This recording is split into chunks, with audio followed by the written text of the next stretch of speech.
I want to see the hat. Where's my hat? Are you bringing my hat tomorrow? Yeah, I'm bringing your hat tomorrow. Here, I'll take my hat out. I didn't want to get your hat all messed up. Hello there, I don't have to take the hat out. We are live. You're witnessing the train wreck. You're witnessing the train wreck that is possibly maybe called a show. You drill any holes in it yet? Gonna get my hat and drill holes in it. No, I didn't yet. I actually forgot about it today. Hey, Nate, guess what we forgot to do? What did we forget to do? 10 seconds of silence, and then measure the levels. Oh, well, you know. I'm looking at the meter on the recorder. It looks okay for the levels. We'll do it live! Just screw it. That's not the words he used. By the way, can you see this? That is My Little Pony. Do you see Pony Pie? Pinkie Pie? Do you see how the screen got mounted? Yes. Where are you mounting the power port? Well, I didn't do this. This is Eric's wife did that. It looks pretty freaking awesome. So I'm gonna send my derby, my derby hat to Eric's wife. Yeah, right. And let her mount the thing inside of the hat. Mounting the screen in the derby is a solved problem. I've done it twice now. In fact, Rich did it twice, and then I did it twice. We have that wonderful endless source of adhesive too, if you need it at the conference too. No, seriously. Yeah, right. Oh. I don't know. Hack 5's not going to be there. Yeah. Aww, they're not coming this year. No, wait. Is Hack 5 not coming as a whole? Is it just her? Or is it just snubs? I don't know. This is information I need. Hang on. I must tweet. Tweet away. So seriously, though, an X-Acto knife is easy enough to cut the opening you need for the screen and then hot glue. We just hot glued it in. Probably holds up pretty well. Because I think last year, I don't know. Anyways, go ahead. Yeah, the hot glue helped. The hot glue worked really well as long as you get it in there before it hardens up. The problem is getting it around the whole screen without burning your fingers and then getting it in there. It's tricky. Tricky stuff, man. Tricky. Tricky. All right, so should we get this show on the road? We should. We didn't record the intro. Man, Dustin, you are throwing us off. We didn't write the intro. Indeed. All right, that's it. Shut it down. We'll start it over again. Yeah, sorry, guys. No podcast tonight. Dustin screwed everything up. All right, hang on. I'll write an intro. How do we make the Equifax thing cyclical? Intro. You know what? That's because your thing doesn't have intro at the top anymore. Oh, that's because I keep putting it there. Yeah. Let's see. Well, you go ahead. Write an intro, man. Wordsmith the intro.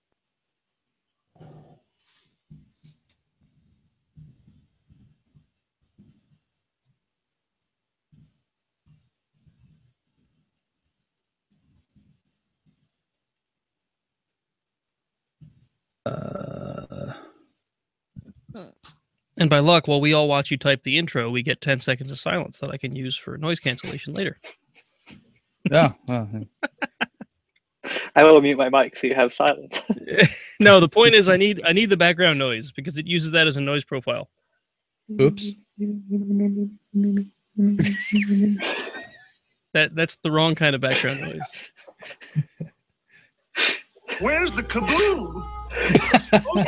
Earth-shattering kaboom! Oh, wow. Guys, we haven't even drank that much alcohol yet. It's sad. No.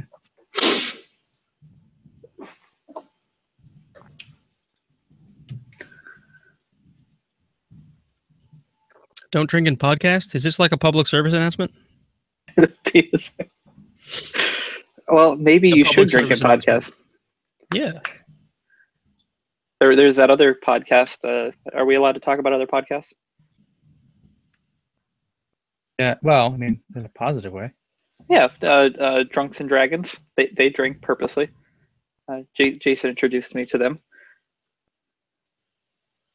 They're pretty funny. You've listened to them, right, Nate? No, I haven't. They play they have a series of episodes where they play Dungeons and Dragons, and they'll have Dungeon Master, a few other people, and they'll drink the entire time. They'll do an episode every so often. When Jason and I are together sometimes. Uh, That sounds really creepy. Sorry, man. Whose That did not idea go was across well.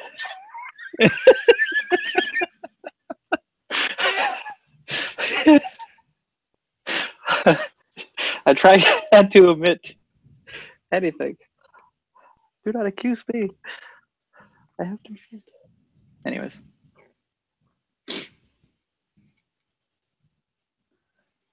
Yeah, I like the intro so far.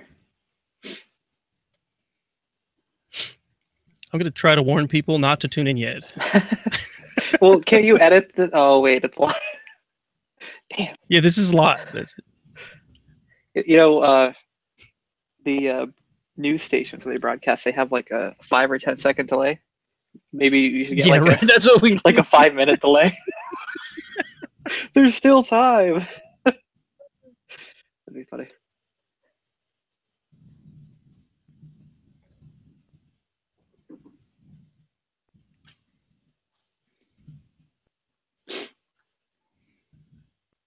Does sniffling my nose count as background noise? Sure. All right. I think that might be an intro. Guys, this is how the Read sausage it. is made. Man, this is a long intro. It's good though. All right. Do you just want to use the Mr. Meeseeks video as an intro instead? Yeah, that's a good intro.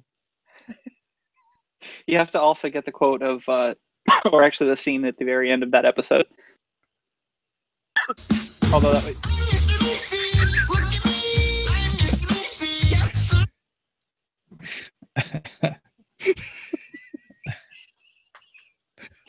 you kill me. Maybe we'll play that as the intro instead of the intro music. Wow, let's confuse the hell out of everyone. All right.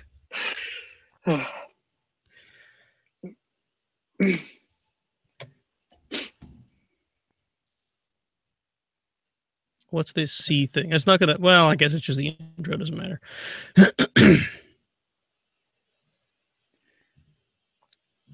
All right, let us know when you're going so I can put myself on mute.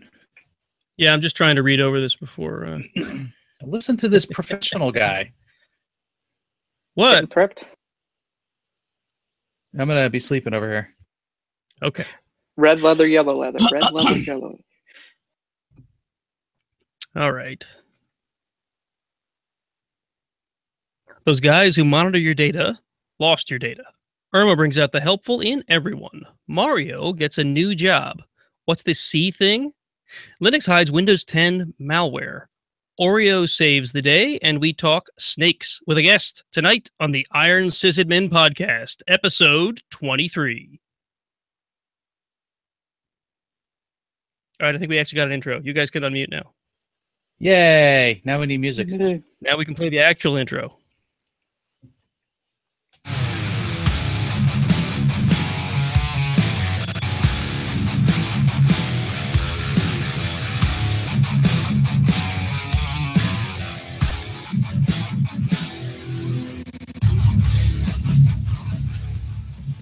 Welcome to the Iron Sysadmin podcast, your source for IT news, commentary, and a healthy dose of paranoia. Hey everyone, welcome to episode 23 of the Iron Sysadmin podcast. I'm Nate, your host, joined from his usual basement location.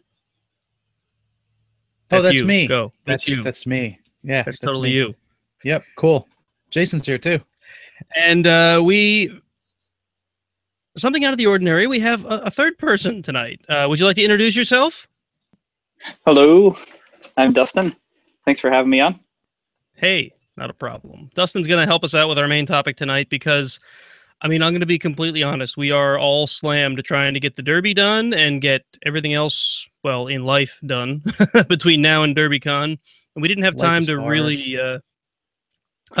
what I really want to do for our next episode is go over... well, I want to get back to our container platforms. And we need to put in some research on those before we can really actually cover them, right? So we can actually sound like intelligent people. I just want somebody to come out and name a container platform Tupperware, just because. Oh, that'd be awesome. That'd be pretty awesome. Tupperware. It'd have to be some probably copyright issue or something. Would it be Have to like call it something else? Would it be like BPA free Tupperware, or is this like the old stuff that'll give you cancer?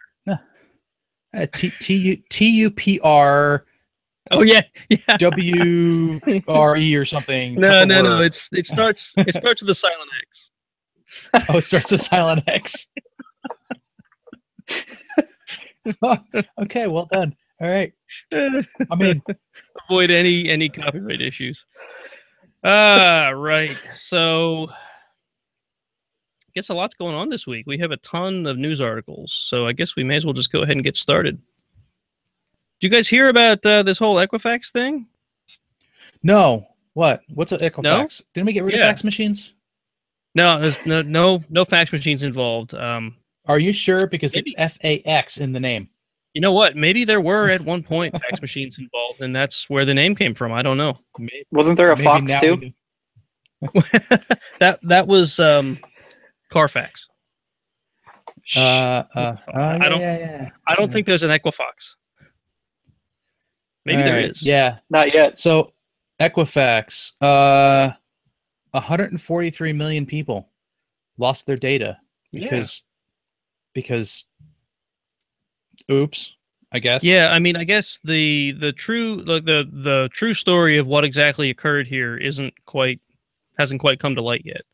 People are suspecting a vulnerability in their website. I guess they run on struts. I don't know if this is all just conjecture or if there's some sort of proof here, but there's no. Yeah, I don't want to go too deep into those weeds. At any rate. Yeah. So let's see. Do you live in the U.S.? You were affected. I mean, it's pretty simple. Well, it's I looked unfortunate this up too. today. But 143 million people. That's not Right. all. Well, no, I US. understand that. So it's like there's about 350 million people in the U.S. About 25% of those are children. So that leaves like 230 or something. And 150 million of those are affected by this breach, which is more than 50%. So statistically, you've been affected. Don't even waste your time trying to look. What do you think the statistics would be on people who have been affected by multiple breaches? Like if they got really screwed over, they got affected by the government breach. What was that? That was OPM breach. What if they were affected by not only that, but also the OPM breach and now the Equifax? Like, Yeah. I mean, I think matter. Once your data's out there, it's out there. At this yeah, point, I it'd think be interesting to know. it's probably safe to assume that all of us are completely in the public eye. You're the minority if you're not exposed. Yeah, As far right. as I think number. everyone has had their data breached, and Yeah, the majority of people with credit ratings have credit ratings in the three big ones, which are was Equifax, TransUnion, and that other guy. So if one of them gets breached, chances are your data's in there. So moving on to some of the other stories that we have. Well, I mean, the question is though, were all of the records breached? Well, they're being very right. tight. We don't know yet. I mean, well, but this brings us to the second story, which is Equifax has this big thing. They have a nice website where you can type in your full name, and then put the last 6 digits of your social security number. 6. Yep, 6, and it'll tell you whether you're affected or not, which is wonderful. Okay, I mean, just put in the last 9. Put in the last 9 digits of your social security number, and we'll tell you if you're affected. Right. So, some people noticed a couple issues with this. One, the EULA that you have to agree to basically says you can't sue Equifax for anything. Yep. So that was a nice big red flag, and a lot of people jumped on that and said, "Yeah, don't do this." Yeah. And then some enterprising person said, "Huh, I wonder if somebody else is affected." So they just threw in a random name and a random number, and guess what? They must have been really lucky because that person was affected too. So they did. Wow, you mean they not only guessed a proper name, but they guessed the last 6 digits of their social security number too? Yeah, like 10 times in a row with just like random letters and random numbers. It was amazing. So what we're getting at is that Equifax is really bad at web applications. there's a suspicion. It is alleged, as a journal speak is, that this entire site is BS and is only there for people to sign up for additional Equifax stuff. Oh no! Or oh no! Is it actually hosted by Equifax? I believe so. Yes. Or is this some at least a really domain owned by them? Opportunistic scammer?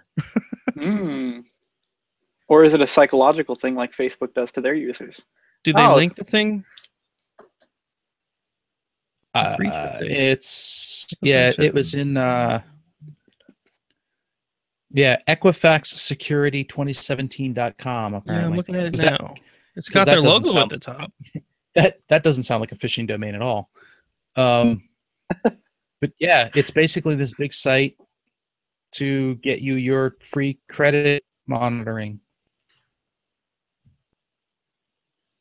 You know, to monitor your credit, which is what you would do if you went to Equifax's site. Anyway, so the main registration goes back to Equifax, so I guess it's it's apparently is legit. And they charge you for damn near everything you try to do there. Well, yeah. Now, an article that just came out just about 3 hours ago now, in Dark Reading, is that the forced arbitration clause has been removed. So this whole thing about you can't sue them and whatever is allegedly removed. You can't sue us. But that still doesn't reverse anything for the people that already did it, though, right? Or does that indemnify them? I think it indemnifies them as well, but not lawyer. Also, not signing up for any of this crap because don't trust Equifax. Why not? It's like going to the casino. After this, I wouldn't. Yeah, but you know what? You know what choice you have to go to a different monitoring service or a different credit service? Yeah, right. Zero. They've got your data. Sorry. Yep. And it's not likely going to disappear anytime soon. So, well, no. Now it's out on like Pastebin or whatever, right? The dark web. It's on the dark web. So is it on Pastebin? All the records? No, it's not on Pastebin. I was exaggerating. I'm gonna say, holy crap! So that second New York Times article has a bunch of suggestions on what to do and how to monitor your credit and everything. The one thing that they mentioned is that you can actually ask for your credit to be frozen. Oh, you mean the one that you added to the show notes and I didn't open? Okay. Yep. So don't worry. I know everybody's really worried about this. You will have to pay to have your credit frozen by all of the different vendors. Yeah. I should have put it in the show notes, but Krebs has a good article about how to get your credit frozen and whatnot. He said that there are circumstances where it is free, but usually that involves a police report. Yep. So maybe Equifax getting breached gives everyone a free pass to get the other two frozen.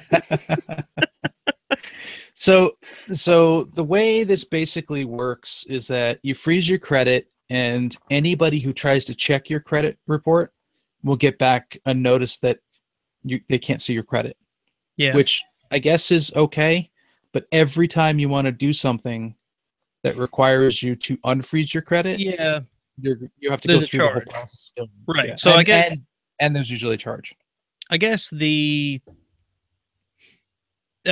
anything, it's a trade-off. Like anything in security, it's a trade-off, right? It's going to be inconvenient whenever you need to go get your credit checked. And from what I understand, what you can do is, like, say you're going to go buy a car, you can check with the dealer and find out which bureau they use and only unfreeze that one. You don't have to unfreeze it in the whole big three. My question is, there are credit reporting agencies that are not the big three. Do you have to go to every single one and freeze it? Yeah, this article mentioned 4, the big 3, and then some smaller one that I had never heard of. Yeah, because there's credit monitoring sites like the ones you see in advertisements on TV that don't use the big 3. And I think I've seen reference to the 4 that you're referring to, and they don't use that one either. Yeah. Equifax, Experian, and TransUnion are the big three, and then Innovis was the smaller one that they mentioned in this. There was another one that sounded like it was a play on TransUnion's name. I forget what it's called now. But, like, would I have to find every single credit reporting agency anywhere and freeze them too? Well, I mean, if you can find it depends on the attackers. So most of these are going to end up being like them trying to take out credit cards in your name. Yeah. And the credit cards generally use the big three. Good point. They'll use the big three. But if you pay for the credit card monitoring service, you'll know. Yeah, see, that's a bunch of BS too. So I mean, all of this. I know. Like, you can do the credit card monitoring stuff. You could do yourself just by getting credit reports every year. Yeah, which you're like entitled to. There are credit monitoring services that are actually free, or at least they're a value add to other services. Right. Like I know for a fact that Capital One, if you have accounts with them, all you have to do is say yes, and they'll do credit monitoring for you. And I've actually seen it work. You know, like if I go and get a credit card, or if I'm buying a car or whatever, I get like every time something hits my credit, I get a notice. So they do work. And you don't have to go pay a third party. Like literally, if you open up a savings account with Capital One, you can get this for free. Yeah, I think it's to each his own. If that's something that bothers you and you don't want to deal with it, then go get credit monitoring or freeze your accounts or run screaming in the streets. In my case, I had a savings account. Do you remember the old ING Direct? Yeah. They were like the first online only bank. Well, like 2002 when I first started hearing about them, I opened up a savings account with them just to keep stuff. Really weird name. Yeah, it is kind of an odd name. They eventually got bought by Capital One. And when they got bought by Capital One, of course, now I had a savings account with Capital One.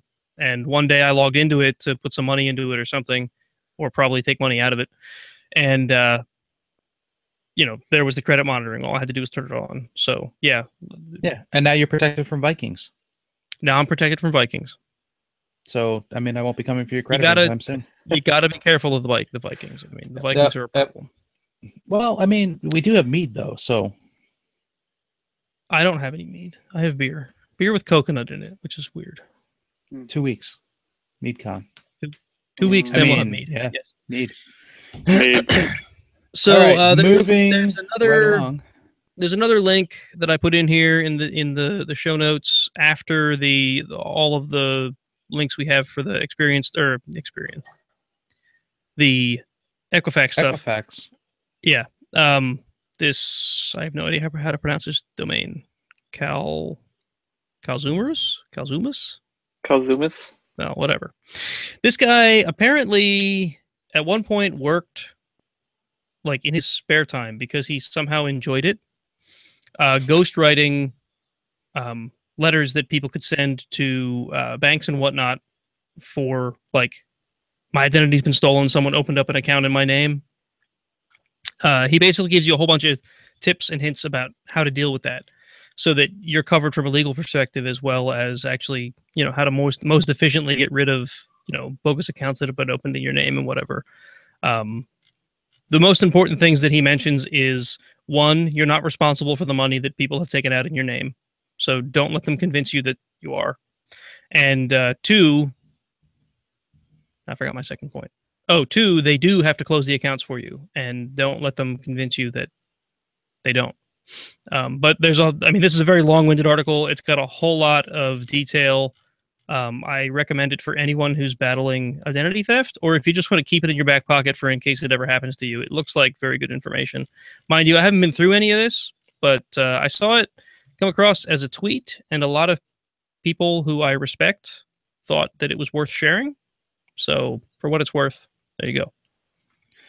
Keeping it in your back. I mean, it's pretty long, so if you put it in your back pocket, you may end up with back problems when you sit down. So, well, you'd want to put it on like an SD card, something as small and thin as possible. If you're actually going to keep it in your back pocket, you wouldn't want to print. So second, I found out what Kalzumius is, and you're going to love this. You found out what? I'm sorry, you broke up on me for a second. Okay. So Kalzumius. Kalzumius software, which apparently is what this guy's thing is is named after a dragon in a long-forgotten RPG campaign. That's awesome. Awesome. I mean, that sort of stuff sticks with you.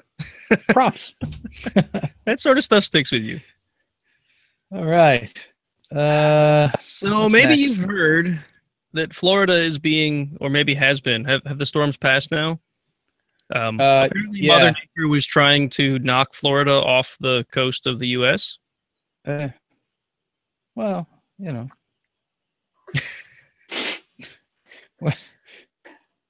Do you remember there was a movie back in the early 2000s called The Day After Tomorrow? Yes. Where like all these insane weather catastrophes hit the world, and like it was this post-apocalyptic thing. Yes. Yeah. Apparently there's a like a Doppler radar image in that movie where there's these 3 storm fronts coming into Florida, and they lined it up almost exactly with Irma. Huh. Yeah, it's here. They've re-released that movie this year. It's called Weather.com. Yeah, right. Yeah. So anyway, the reason we're talking about storms, not only because we hope that everyone affected by Irma and what was the other one, Harvey? Is that his name? Harvey and Jose. Humphrey. Well, Jose seems to have gotten lost in the whatever ocean that is, and it's just spinning around in circles at this point. Yeah. So anyway, we hope anybody affected by these storms is safe and sound. I haven't heard a huge death toll, but I know some people have lost their lives, and of course, lots of property. I guarantee. But anyway, I think it was the only stat I heard was 9 deaths in Puerto Rico, and that like Barbuda is basically gone, as is most of the U.S. Virgin Islands. That's a shame. Interestingly, I had not hear any deaths in either of those locations, so I don't know if that's just lack of reporting or. I haven't heard anything about Florida yet. I keep seeing all these pictures and videos showing up on social media of like bays and harbors that are drained of all of their water. Yes, that's really cool. I don't quite understand the phenomenon there. Is that because the hurricane has picked up so much water and it's throwing it elsewhere? Yeah, so that is actually a really, really cool, I mean, as horrible as all of this is, that is a really cool phenomenon. So what happens is, it looked really cool. The low pressure zone that's formed because of the hurricane causes the water level to rise inside of the hurricane, which causes everything around it to drain. So like Long Island, Bahamas, there's a place called Long Island, Bahamas, drained like the entire coast. There were people walking out which is insanely dangerous. Yeah, you don't know when the water's coming back. Just imagine all of a sudden the water comes back. Oh no! It happened there, and I believe it happened on the coast of Florida as well. Mostly because I saw the tweets from there was a bunch of tweets from the emergency services in Florida that were like, "Yeah, this is a bad idea. Get out of there now. Don't go in the not water." But the hurricane then takes that water with it, and you get a storm surge, and that's why the water level rises so much, in like the middle of a city that never sees flooding. Right. And all this information is brought to you by Weather.com. Awesome. Are you like studying Weather.com lately, or are you some kind of a shill for Weather.com all of a sudden? Have you gotten a sponsorship I don't know about? I thought you were a Wonderground guy. Because if you're getting paid, man, you need to share. No, it was just really cool, and I had to look it all up. He's the guy that comes up with those crazy titles when you see it come up in the guide. Wicked weather and what it does to you, and it's like a broadcast or a forecast, I should say. Broadcast or forecast. Speaking of funny internet videos, did you see the video of the weather reporter that got hit in the face with a fish? Yeah. No, it was really funny. Kind of funny. I did see the video of the guy who decided to take a picture of the storm and then got like clobbered by a massive wave. Awesome. Because duh. Anyway, so there was an article here. There was this article that I was about to talk about that was talking about wrapping this all back into technology. I just thought this was really cool. So I didn't know this, but apparently Google has an emergency response team. Yes. Like not for when their data centers are underwater or something, but for helping people out of emergencies. And I just think it's kind of cool how apparently Google Maps is being leveraged to help people escape Florida before the storm. I mean, this is from September 9th. I think the storm has passed Florida at this point, but yeah, if you're so trying this to is sort escape of old now, news. Yeah, escaping now would not. well, I mean, but you know, I thought maybe people want to escape Florida, but yeah, I thought this was kind of cool technology, right? So Google Maps already gives you relatively current traffic data, depending on where you are and how much telemetry it's got from all the people it's spying on. So I would suppose that if you combine the traffic data with like Doppler radar or whatnot, you could easily come up with this, you know, with like, hey, don't go that way. There's a hurricane. Go that way. Right. right, that, and they were getting real-time updates from the Florida government on roads and whatnot that they were closing.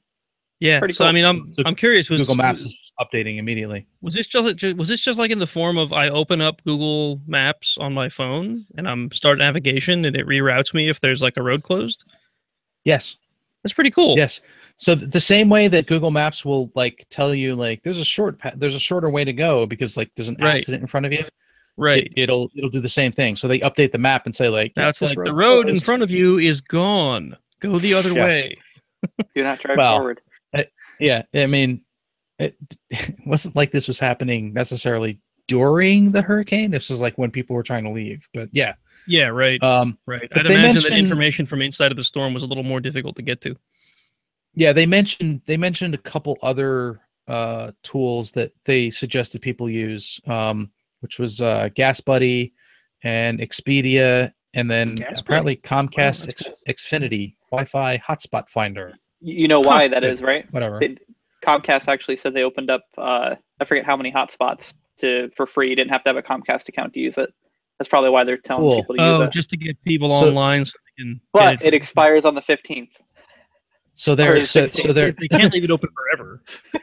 So their negative infinity karma is just slightly less than negative infinity now. Yes. Yeah, right.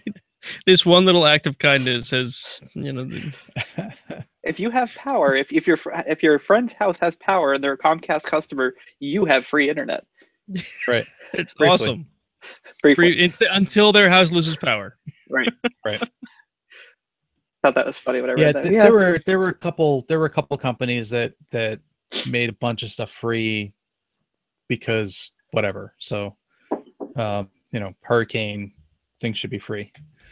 But yeah. So again, if you're in the hurricane, hope everybody's safe. Yeah. Yeah. Absolutely. Yep. Absolutely. So on to some lighter news.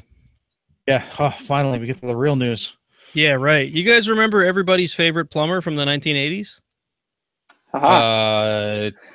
Joe the plumber. Joe the plumber. No, that was like 2000s, wasn't it?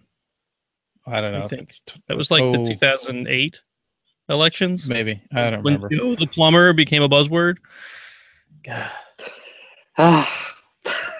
No politics. Politics are evil. Back to video games. Mario didn't get a job. Mario, yeah. Mario has a job, and apparently that job is no longer being a plumber. Well, he wasn't a plumber to start with. He was. That's the thing. No. Well, no, you're right. Okay, you're right. You're actually reading the article. Stop. Yeah, sorry. As far as everyone knows, he was originally a plumber, but you're right. Apparently, he was originally cast as a carpenter. Yeah, the really big hammer. Kind of cool. So, as you might remember, Mario originally debuted in Donkey Kong. And if you remember Donkey Kong, he certainly wasn't snaking toilets. He was climbing up what appeared to be like scaffolding in a construction site. Why are you laughing at me for the toilet joke? I thought they were pipes. You even degraded him further. Could you only imagine a game about snaking toilets? It'd be like Burger Time, but with toilets. Burger Time, but with toilets. Mario wasn't in Burger Time in forever. All right, so anyway, when Mario Brothers came out is when he was painted as a plumber instead of a carpenter. And let's see here. They said the reason he was They even gave a reason why he was depicted the way that he is. So Mario has that big nose and the big mustache, and the very two-tone outfit, the red shirt and the blue overalls, and it was all because they had to work with like an 8x8 pixelated character, and that was the only way they could make him look, like actually defined. Right? They needed a mustache that would it's a pixel. And the pixel looks huge by today's standards, right? And the nose and, all that stuff. So anyway, according to Nintendo's website, where they apparently have a CV. I'm not sure what CV stands for. Character... curriculum vitae. Right? What is that? It's a fancy way of saying they have character... They have character bios on Nintendo's website, and they call them CVs. Should we put that on a resume or character vitae? It's the academic way of saying I have a resume. Yeah, right. Okay, so Mario's got a resume, and that resume no longer says that he's a plumber. It says that he used to be a plumber. And now, let's see, where's the wording here? It now lists that... in English, now translates to all-around sporty. Whether it's tennis or baseball, soccer or car racing, he does everything cool. As a matter of fact, he also seems to have worked as a plumber a long time ago. How that fits into everything cool, I don't know. I mean, plumbers are not necessarily uncool, but... I believe he's now a freeloader. Mario's now Mario has... He's reached He doesn't have a job. He's reached the point in his career where he is independently wealthy because of his contracts with Nintendo. The plumbing thing was just what he did on the side. To occupy his mind. Yeah, right. No, that was just to feed his family until the Nintendo thing picked up. I mean, how many times do you have to save the world against giant monkeys or save the princess before you actually get a payday? I mean, obviously it was a slow start for him. True. So anyway, it's big news in the gaming world. There is a tweet in here that I actually had to look this up because apparently I'm not hip. So you're not hip. They had a picture of Mario dabbing, which apparently is a really stupid dance move. What is it? Okay. Sorry. I'm not gonna... It's the position of his arms and the fact that his head is down in the crook of his elbow. So for anybody on YouTube, yeah, this is what Mario is doing. Dabbing. Yeah, he's dabbing. Yep. I don't get it, but whatever. But they apparently did troll a bunch of people doing it. So good. So supposedly the dab is actually older than they once thought. There's this big thing on Reddit about it. Of this picture. This is not Dancing 101. We're done with this. Moving on. Let's go to something. Well, you're so hip. I figured we'd talk about it. Moving on to some very important news.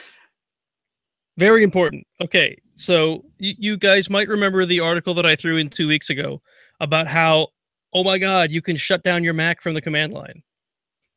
You press the power button. Duh. How that was news? Remember how that was news? This is also news. There's a website called Tricky Bell, which I don't recommend using for any of your tech news, but that's where the article is. Do you know why on a Windows machine the hard drive is labeled the letter C? By default. By default.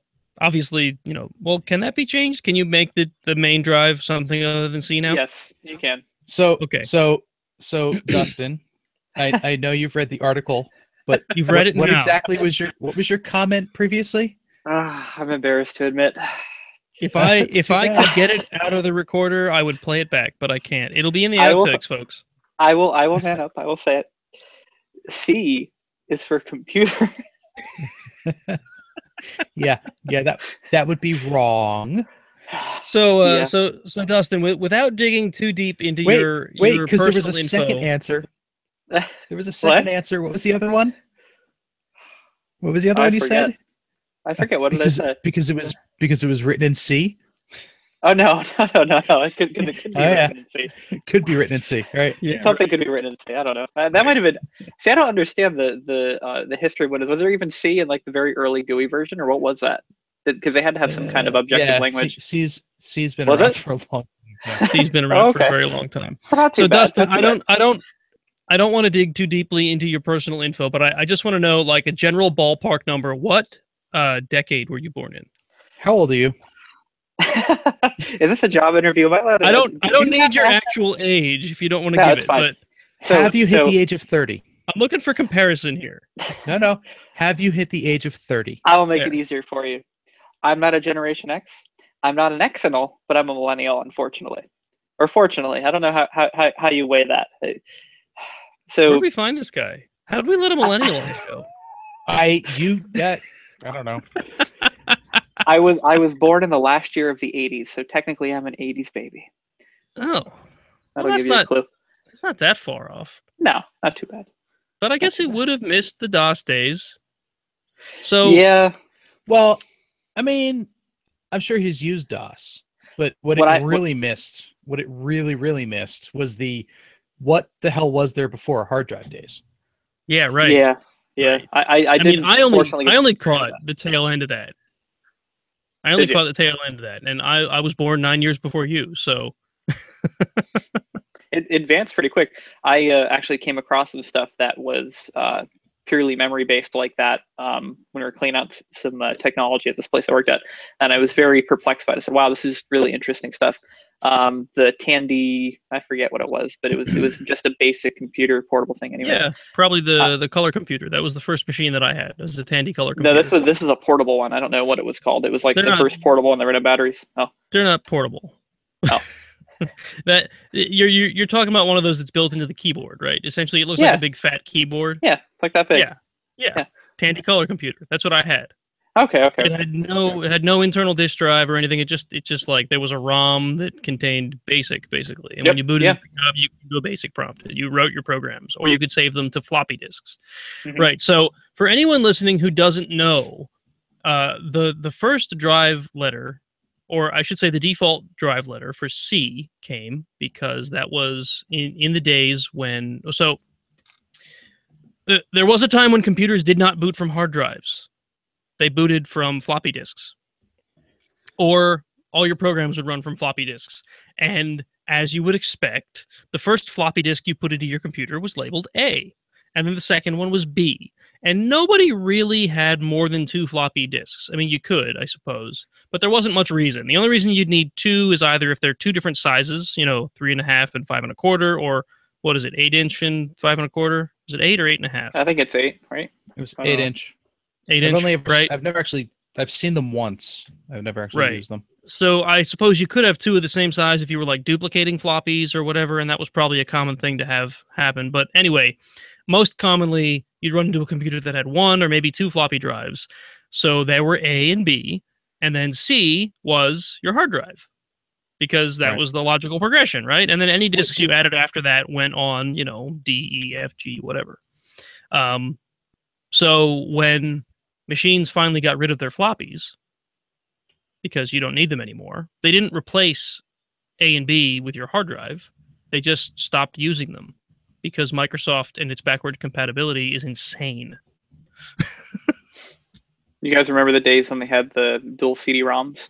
You had one that was read-only, and then you had your read-writable ROM, and that's how you copied disks. That was cool. Man, the first computer I purchased had a single 3.5-inch floppy, a 540 meg hard drive, and a read-only CD-ROM. I didn't have what was the speed of that CD-ROM? 4x. Okay, man. 14.4 modem too, man. So I don't know if you remember this, Nate. Even if you only had 1 floppy drive, whether that was 3.5 or 5 1/4, because I'm not actually sure if you could get 8-inch drives for. I don't know if there was a Windows or a DOS machine that actually supported that. But I don't know. If you only had 1 drive, you could still use both A and B. The system was written in such a way that if you copied from A to B, it allowed you time to pop the disk out and pop a new one in. Oh, that's right. intelligent. Right. So you copy from one disk to another. Yeah. That's Oh, like it's manually incredibly copying. intelligent. Right up until you screw up and don't realize which disk is which, and you put the A disk in, the B, and you suddenly overwrite what you've been trying to copy. Oops. Yeah. Oops is not usually what you yell when that happens. No. It's much worse. Much worse. So since you're talking about floppy disks, I have to ask this question. Do you guys still have a floppy disk that you've recently plugged into a USB floppy disk reader and actually found data still on it?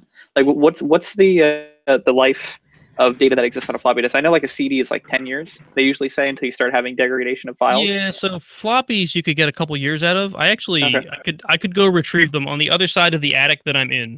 You see the door that looks like paneling over there? It's very secretive. Secret door, yes. I see the knob.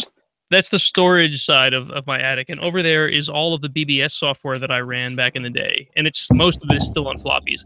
I copied all the important stuff off onto a DVD-R just because I didn't want to lose it. But I have a couple. you have a couple. Oh, Sierra. But have game? you I've you got read 5 them lately? Yes, some of them. So I had access to a floppy drive. I mean, it's probably been a year or two, but I had access to a 3.5 inch, and these are actually have pictures on them. This little box of them. The 5 1/4s I have pictures. not. Did you say pictures? Yeah. No, they're all on my. I backed them up. Did we just find your 1990s porn stash? No. No. Come on, you don't remember Santa Plus or what's the other one? Doom. Santa Plus. Here we go. The Portrait Gallery. Oh yes, you'd go and get like all right. pictures. Yes. Yeah. You go to a mall I and get remember pictures. Like, and the big thing was, guys, we can put it on a disc for you. We could put it on a floppy, man. Floppy. Yep. High definition. Your entire photo sitting is on one floppy disk. Quest for Glory 2 on 5 1/4s. I got Quest for Glory 1 on 3.5s. Oh, I've got Quest for Glory 2 on 3.5s. Jason, I got Quest for Glory 3 on 3.5s. I have to know. Do you have Jazz the Jackrabbit? Not on floppy. Or Jazz Jackrabbit, I should say. Cool. Jazz I do too, but I was wondering if you had the original floppy. No, I never had that one on floppy. That's the old. I've got A10 Tank Killer from Dynamics. Yeah, Jazz, the old Cliff Blazinski stuff. Yeah. That's fun. Yeah, before he was doing such wonderful things as the one I can't remember.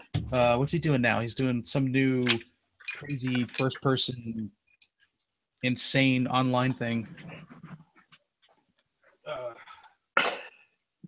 Back up here. The Norton Utilities. It is awesome. Norton himself. Or cool. Whatever. Yeah. Forget it.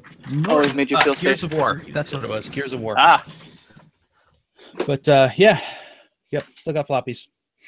So anyway, that's our get off my lawn article for the week. I think it's still packed. I have Windows 3.1 on 3.5 inch somewhere. Oh, I do too. Oh, I have one thing too you'll really like. Hold on. In the original packaging. Now it's like darn. now it's show and tell. Certificate of authenticity for what? I can't see what it is. DOS 6.22. Awesome. I found this in a bunch of stuff they were throwing out too. I have a 3.1, but I don't know where it is currently. Go ahead. When I moved my office upstairs and I had cleaned out a bunch of boxes and stuff, I found my old drawer of floppies. And in there was my very well-used MS-DOS 6.22 floppies. What about your Windows 98 boot disk? Yeah, I think that was in there. That was like vital. Do you know, was it 3.1 or 95? This is a fun fact. You know how they used to put the hologram stickers on the certificate of authenticity, just like I showed you with the DOS 6.22? With 3.1 or maybe 95, Bill Gates actually had a picture of his son in front of a computer that said Microsoft smiling. I thought that was really cool. I learned about that a couple of years ago. That was probably 95. I seem to remember seeing a graphic like that on the 95. The media that they give you with it, with the certificate. Yeah. I can't talk. That's pretty cool. Anyways. Talking is hard. Can't It talk. is hard. I'm tired. It's a good thing you're not on a podcast or something. Right? Yeah, where Yep. clarity matters. I'll just mouth things, to tune to the video. All right. So that story took a life of its own. It did, didn't it? It didn't it? So now everyone knows didn't it? why the default hard drive letter in Windows is C. C is for computer. It's good enough for me.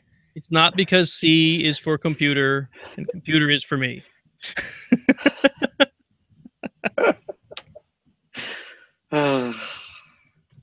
Another thing I won't live down. And computer is for. Oh, sorry. Yeah, we've got a list. Don't worry, we won't forget. Let's not forget. Let's come to the future. Moving on. Windows 10. Did you hear about this Windows 10 thing? I think they built in something called Linux. Linux? Linux, yeah, I heard of Linux. Linux. So Windows 10 has the new Linux shell of Ubuntu, and turns out when you start embedding things like this, it makes all sorts of new attacks available, which is really fun. Who would have guessed? I mean, who would have guessed that wrapping cross-platform malware? Who would have guessed that wrapping a second operating system inside of your operating system would cause problems? It would cause new it's making vulnerabilities. things harder, guys. Come on, it's supposed to make things harder. Yeah, so it's not cross-platform malware per se. It's well, still Windows specific. Okay. Per se, it's not. I would agree. Yes. Right. But it makes it still easier. Windows specific. You're right. Well, yeah. So it's still Windows specific. It just happens to take advantage of the Ubuntu environment that's there. So doing this, embedding Linux in Windows has been nothing but a problem for Microsoft. If I remember correctly, when they originally did this, one of the first things they found was that it bypassed all of the permissions that Windows had. So, that's right. That was a little problematic. Whoops. And now, why on earth would that be a problem? What could go wrong? Wouldn't you know it? Antivirus vendors can't detect this crazy bash stuff. Really? Oh, With all those definitions they have? Come on. Right. Well, they don't have a definition for it yet. So yeah. So be careful if you turn that on. If you don't know what you're doing, you shouldn't have it on anyway. I mean, really?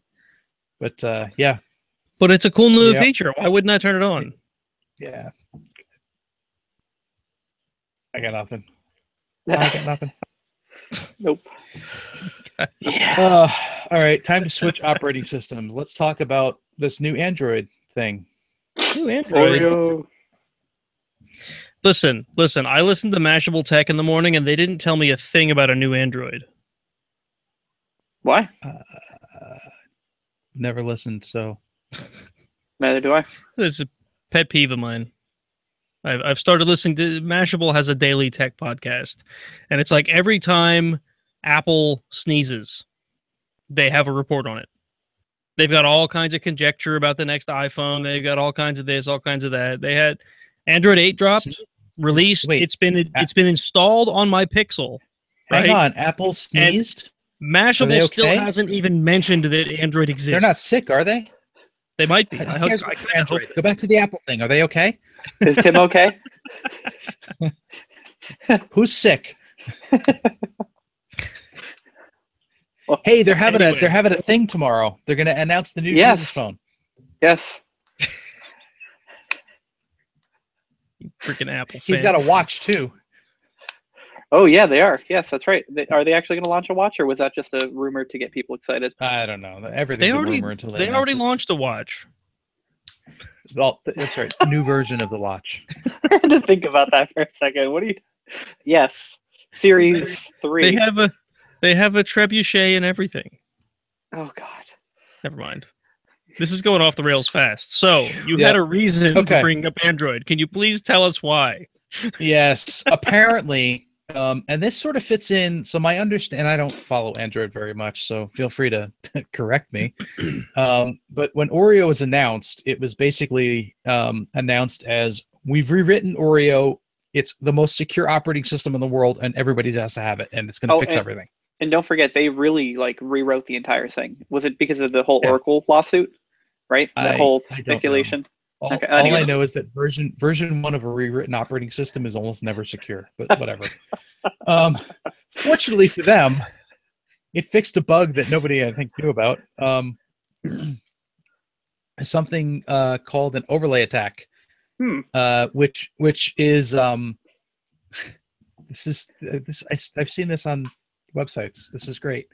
So you fire up an app, and it displays a page, except that what you're seeing isn't actually the app. They draw another image on top of the hidden app, and when you interact with that app that's in the front, or the image that's in the front, it activates everything in the back. Interesting. So they basically trick you. Yeah, sort of. They trick you into doing things that you don't necessarily want to do. And apparently this is due to it looks like it's due to accessibility stuff. It basically takes over the UI. Wow, I love the example app they give in the article. Porndroid? They have an overlay that says update patch installation, and it just says installation is complete, and there's a continue button, and then that maps to let's install Porndroid, activate. Yep. Activate device administrator. Yeah. Do you guys recall the Windows was it 8.1 vulnerability that leveraged an accessibility feature? Was it 8 or 8.1? A couple years ago. I don't really pay attention. You're able to get a shell and be the admin account. I don't know. Anyways, it's okay. Fun. So if you have an Android, do yourself a favor and quick update to Oreo. Right. Assuming you've got your phone in the last 3 days. At the moment, unless you have a Pixel or some Nexus, you cannot get Android 8. Or unless the open source community has treated you well. Right. Right. USB. So Nate, the important question is with Oreo, did you play the game yet? What game? The hidden game in every version of Android. No. Are you going to send me to an install location for Porndroid? Maybe. Only if you click the link. Continue. I want to play the Oreo game. All right. I think we've run out of articles to talk about. We have. I mean, now I found the other New York Times article you mentioned in my tabs that are open. I'm going to close that though because we already talked about it. All right. I think that's it for the news.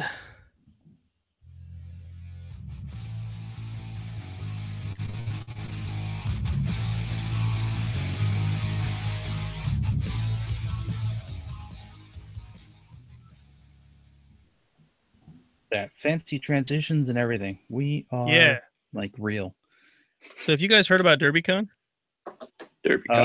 Yeah. Doesn't that fall right before our next recording? It does. I'm thinking we're going to be in a car that night. The recording for the 25th, I think we're going to have to move to the following week. I would do it the next day or perhaps the day after, but we have an engagement with some security consultants for that week. And I kind of... Does your wife know you're getting engaged? She's going to be mad. Nate, are you there?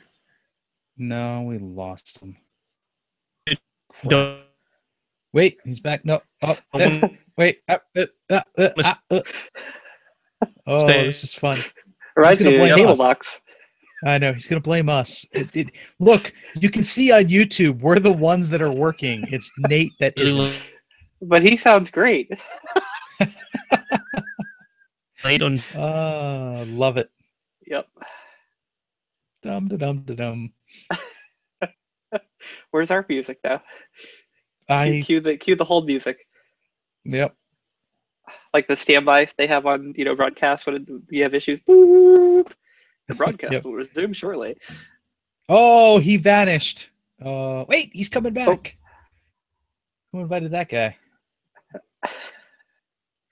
No, maybe he's not back. Hey, There you're back. is. Hey, wait. Oh, see, I told you he was going to blame us. We're back. I didn't blame anyone. My whole connection, like the whole thing, just like dropped and came back. Yes, because obviously, when the other two participants vanish, it's obviously their fault and not mine. Yes. Look, that's the way it plays out on the recording on your end. So Yep. it does. Okay, It so does. You guys totally dropped. It wasn't my fault. Back You to guys- where we were. You're right. saying you have a security engagement, and we were curious whether your wife knew that you were getting engaged. Yeah, I didn't hear any of that. No, so yeah, I gotta recollect my thoughts. What I was saying was that that next week we're having. Is it next week? No, the week after. Yeah, the week after I get back from DerbyCon, we have some security consultants coming to evaluate a number of things, and I don't think staying up very late on Tuesday and then having pretty much a day full of meetings on Wednesday is a good idea. So I'm probably You going can to have sleep when to. you're dead. Yeah, It's right. Not Or affect me, I'll just sleep during the. If you guys want to record without me, that's fine. Yeah, go ahead. But we could do. Oh, I'm we could already do, invited to the next show. Great. Bring your recorder, and we'll do a recording on the way back from DerbyCon. I'm in the car. Actually, I was going to bring that up. I was thinking that I'll bring the voice recorder. We could even bring our mics, Jason. Batteries. You should bring batteries. I should bring We're batteries. gonna bring the mics too. Apparently, we we're could. gonna bring a generator for the back of the car. No. I have a So generator. we could do a recording at DerbyCon from the hotel if we wanted to, because our mics can connect to a laptop via USB, so that could work. You're busy fixing your glasses and things. Yep. So and there's the DerbyCon podcast party as well, which we can get ourselves invited to. I know some people. Yeah, we're gonna have to work on that. So yeah, I think I'd also like to try to do, if I haven't tried this yet for the YouTube app on my phone, but if there's a way to do like a live stream via YouTube, we could do stuff like that too. I don't know. I guess we'll just have to try things out and see what works. Probably work well. I mean, you're using a native operating system for their app. I would think it'd work well, as long as you have good service. Yeah, that's the key. Having good service, good internet connectivity. What I don't know is if that's actually a function of the app or not. Like, can you do a live stream from YouTube? I think so. Yeah, I think you can. I just haven't tried. I never tried it. Never used it either. You can always do what the cool kids do and use Periscope. Yeah, I was gonna say worst case use Periscope. So wait, all right, I got it. There's three of us. You do Facebook Live. I'll Periscope. Right. Yep. And Dustin could do YouTube streaming or whatever. We'll just cover all the bases. Yep. every media possible. Wait, doesn't Twitter have it too? Or no, that's their Periscope. Well, that's Periscope. Yeah. So if you do a Okay. Facebook Live though, we're probably going to get like pulled over and shot or something, because that seems to be a thing with Facebook Live. But it's interesting. Oh yeah, never mind. I was going to say something else. I forgot about unaware of that. I didn't know there was a phenomenon where Facebook Live folks were being shot. Oh, I don't know. It just seems like every time somebody comes out with a viral Facebook Live, it's because somebody gets shot or like run over by something or something catastrophic. I'm not on Facebook, so I don't see any of these. Unless it's external. Obviously, you're missing out. I don't know, man. Life's much better without Facebook. You're right. Hang on. What's that? thefacebook.com, right? Thefacebook.com.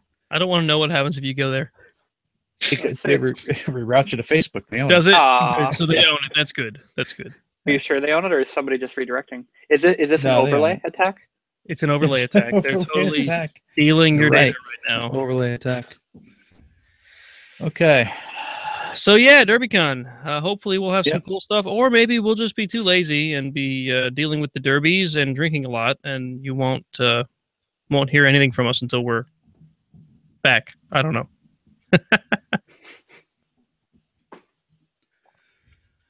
All right, and then quick on the heels of DerbyCon, and by quick I mean like a month and a half later, is the con another con that's near and dear to my heart, mostly because I'm on the panel and the board or whatever it's called. Yep. B-Sides Delaware this year will be November 10th and 11th, and we're moving. Where is it, Jason? Delaware. You still haven't told me. We will be at Delaware Technical Community College, DTCC. So how far is that from where it was last year? God, I don't know yet. I haven't been there. So, No. So we love our previous digs. They're apparently closed the dates that we wanted, so we needed to go somewhere else. So if you go to, we have a bit.ly link, bit.ly/bsidesde. And you capitalize the first 2 letters and the last 2 letters. And it because URL shorteners. Yep. Oh, I mean, it's Nice. easier that way. Worked very well. So, we are charging for the first time this year. There are reasons for this. Terrible. We're charging for the first time. It's basically $5 a day per person. Terrible. Nothing. Yep. No, it's $5 a day per person. Parking is free though. Parking is free. Yes. Parking's free. I didn't mean to steal your thunder. I was reading this. So to clear this up a little, the con is still technically free. Yes, I know what I just said. No, it's $5 per day. Right. So that $5 per day. Yep. That $5 per day in advance guarantees you a lunch token so that you can have lunch. It also guarantees you a badge and swag. So if you do not register in advance, we're going to give you like a hello, my name is badge, and you don't get free lunch. So, you can still come for free. You just you do late reg. You show up at the door, you register, so the $5 it's free, per you day, walk in. The $5 per day isn't necessarily required. It's just that if you expect a swag bag. Right. So it helps us significantly to get the count right, to make sure that we have enough lunch for everybody, that we have enough tickets or whatever we get in advance. So tickets are open for sale now. It's been up for a couple days. Go get your tickets. They are looking for volunteers and speakers and sponsors, etc. You can get all that information at the link. So is your kid going to speak again? I don't know. Maybe. I think we're gonna get a random topic and make Dustin speak. Okay. Sounds good. That's fine. Sounds good. One way to get a CFP, right? Yep. I can think of one. Recon NG. Nobody talks about Recon NG. Such a cool tool. I enjoyed talking at B-Sides Delaware 2 years ago. 2 years ago? You did? Yes, 2 years ago. What did you talk about? The Derby project. The first one. With his daughter. Yeah, wow. Yeah, Kira helped me. So yeah, That's it was pretty cool. It was pretty cool. And later in the day, I was showing her how to pick locks. For the which you put on Twitter with those recent locks that you acquired. That was pretty impressive. What terrible locks? Yeah. So my daughter is 7, and she was able to open this lock 3 times. These locks are so bad, my daughter can pick them.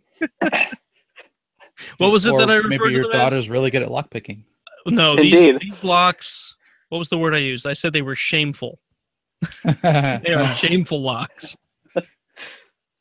Yeah, they're pretty terrible. They're made in China. They're made by like Mountain Security or something. They're horrible. Mountain Security. Mountain. Strong like Iron Mountain. Here. Wait, here he comes. He's pulling out a lock. oh my God, he has a bag. Watch out. This one right here. This lock. It looks like a master lock, but it's not. It's crap. Is that same quality as a master lock, you're saying? I said it looks like a master lock. Master locks are pretty easy to pick too. So no, especially if you have a hammer. I've picked master locks, but they're. I mean, literally, I could pick this thing in like less than a minute. It's so. I actually bought a couple master locks, and they were right behind each other, and they all had the same freaking key. Really? Yes. I took them home. I had 3 of the contractor locks. This is before I knew anything about the truth about master lock. And I took the key out for all of them, and I looked at them. I said, wait, are these all the same? And I put the key in each lock, and it opened every lock. I said, what if somebody were to buy this other lock?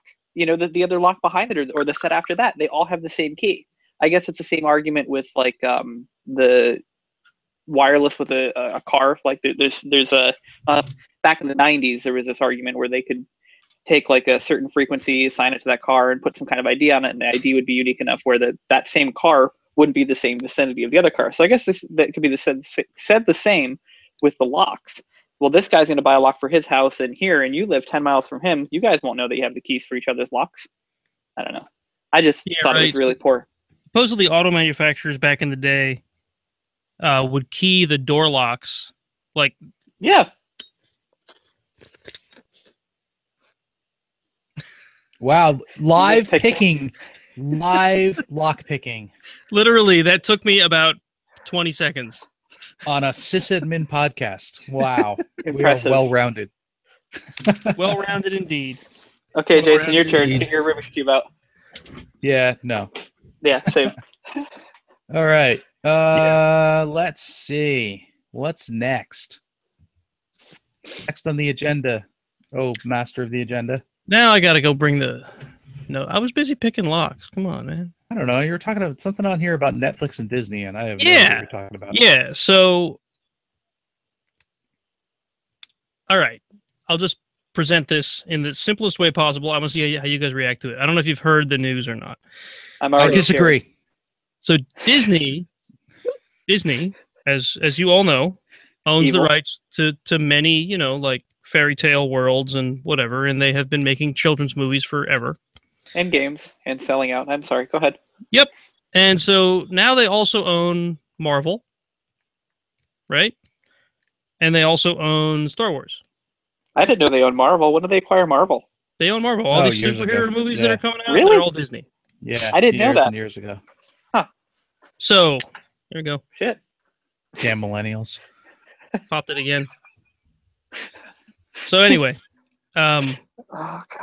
Disney has decided that they are going to start their own streaming service. Yep. That doesn't surprise me. No, it doesn't surprise me either, because, you know, streaming is sort of the next wave, right?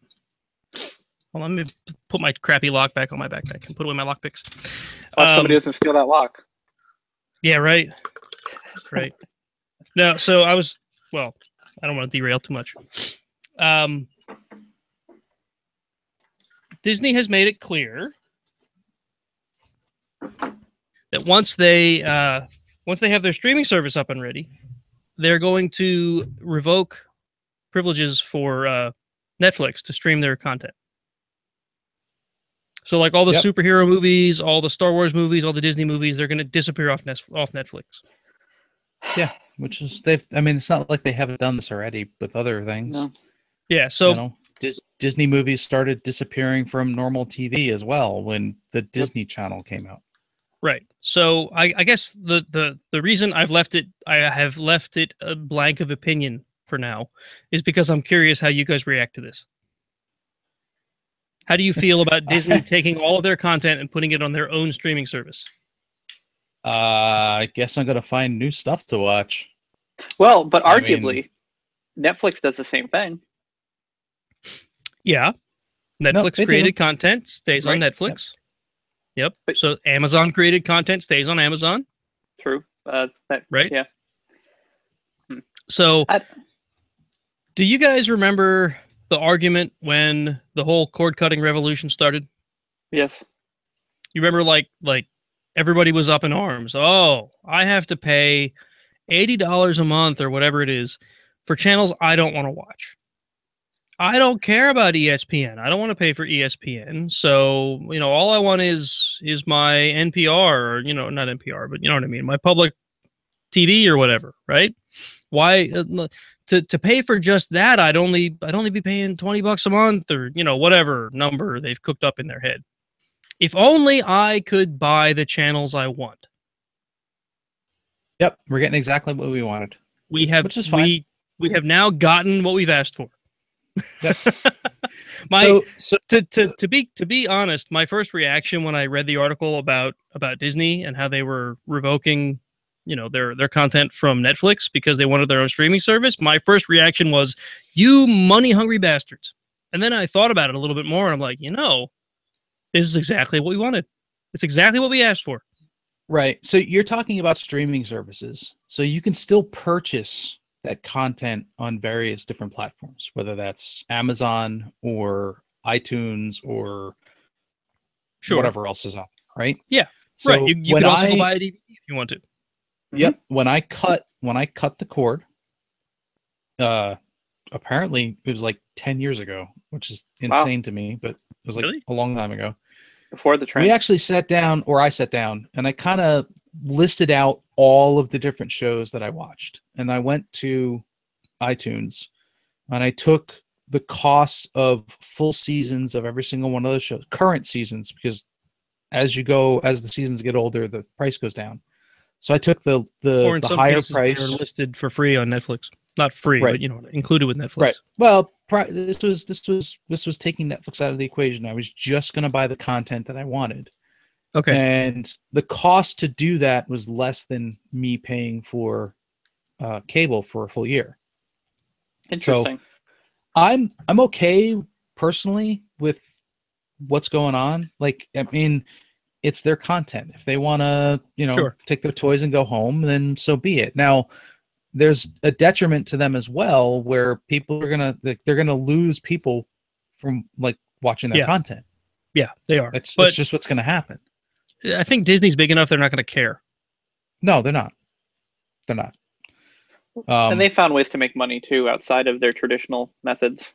Yeah. Yeah. I mean, I have Netflix, and even with the on again, off again with some different shows, and the fact that some shows are on there and sister shows are just not for weird reasons. Yeah, that is odd. NCIS. It is odd, like figuring out what's on there and what's not. Yeah.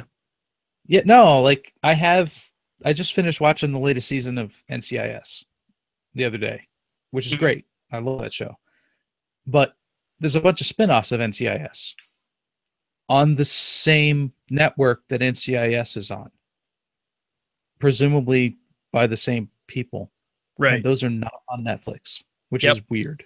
Yeah, whatever. Or if you get a sister show, you only get like one season of it, which is really annoying. I've seen that a couple times with like some of the animated shows like Bob's Burgers and stuff. I've actually seen where you only got like the latest season or the season before that, or even Futurama as an example. Typical millennium just watches cartoons. Jeez. Adult Swim, baby.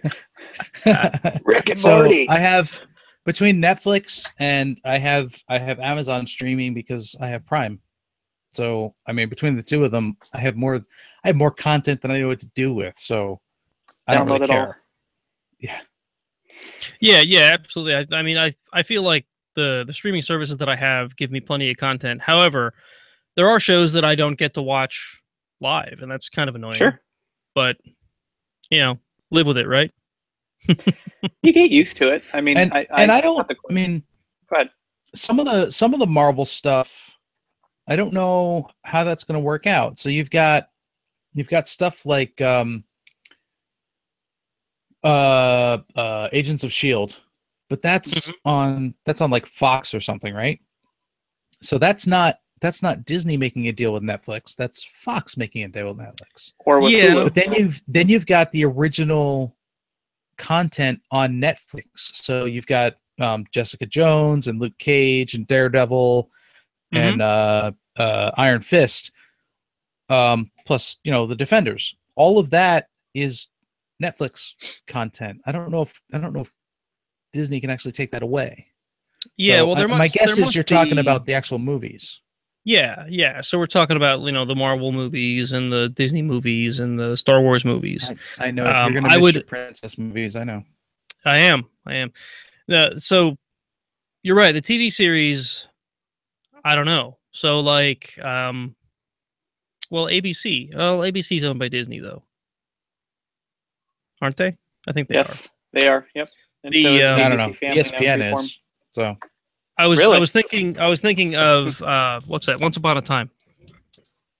That's a TV series that's owned by Disney, but I guess it's because Disney owns ABC, so they are the network as well as the content provider. So yeah, that'll be interesting to see what disappears.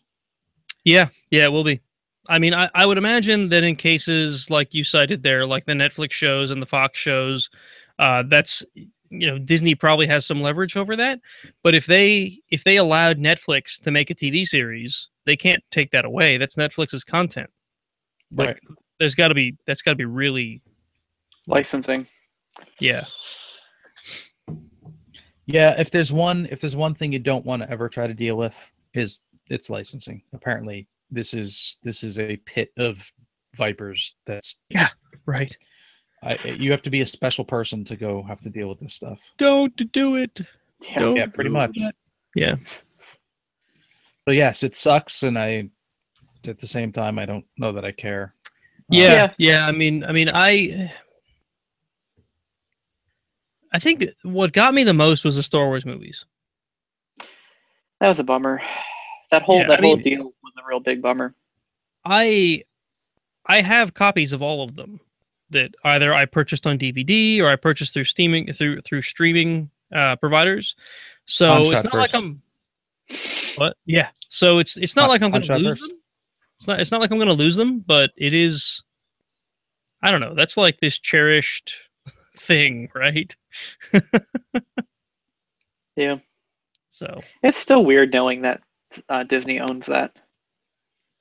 It is the franchise. It is, but Lucasfilm. That's what it took to get it moving again.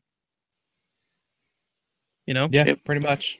And to get the creator to stop tinkering with the damn licenses and screwing them up and adding stupid shit to them. Anyway, are you still not that bitter? I have strong feelings. Are you still bitter? Oh boy, we struck a nerve. No, I don't care that much. Actually, it's just more fun to make fun of it. We showed episode 1 to my daughter when she was like 4, and even she didn't like Jar Jar. Who does like Jar Jar? My wife does, apparently. Oh. Which I don't know. Does your wife like any of the other Star Wars movies? Oh, she does. Yes, she's a big Star Wars fan, but she likes Jar Jar, and I don't know how that works. I don't know how you can like Jar Jar and Star Wars at the same time. It just doesn't. I have no idea. Not very picky. I guess all are welcome. I guess. All right. Not a fan of BB-8. Anyways, so I think we may as well get into the main topic. Yeah, we're like a good hour into this already. Forgot we had a main topic. I talked over the transition music. I'm gonna get scolded later on. Yeah, it's okay. I did too. Sorry. It's okay. The recorder says we're an hour and 44 minutes in. But I think like an hour that was us bantering before the show started. Your podcast is too big for my phone.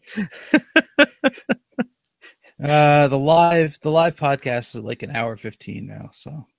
Yeah. So Dustin, do you actually listen to the show? I do, yeah. When I get a chance, every so often I try to mess with you guys. I usually catch it like if I don't have anything to do, but it depends. Yeah, we've seen you in chat once or twice. I was just curious if you listened like after the fact. I don't know. I subscribe because we're pretty frequently we're hitting like the 2-hour mark on some of our shows. Yeah, I've noticed. It's fun though because like I know you guys outside of the podcast, so it's just fun to listen to you talk and just have an understanding of your humor. If not everybody gets it, it's not to say that your humor is. Go ahead. If he doesn't listen to the podcast, I'll fire him. So that too. Oh yeah, there is that. Jason and I work together, and he is my superior. Yeah, you were just waiting to say that, huh? I was. So are you here? Are you here because he forced you? Well, you'll be on the show. We don't have a topic. You will make the topic, and you'll put the lotion on the skin. So the main topic tonight is a little bit different than we're used to. Like I said earlier, it's mainly because we've been really busy and we haven't had the time to come up with really good content. And I didn't want to skip a show just because we're busy. Because one, I enjoy recording these things, and I think you guys do too. And I didn't want the listeners to think that we had pod faded that quickly. Pod faded? Yeah, you're not familiar with this? I am not. Did you just make up this word?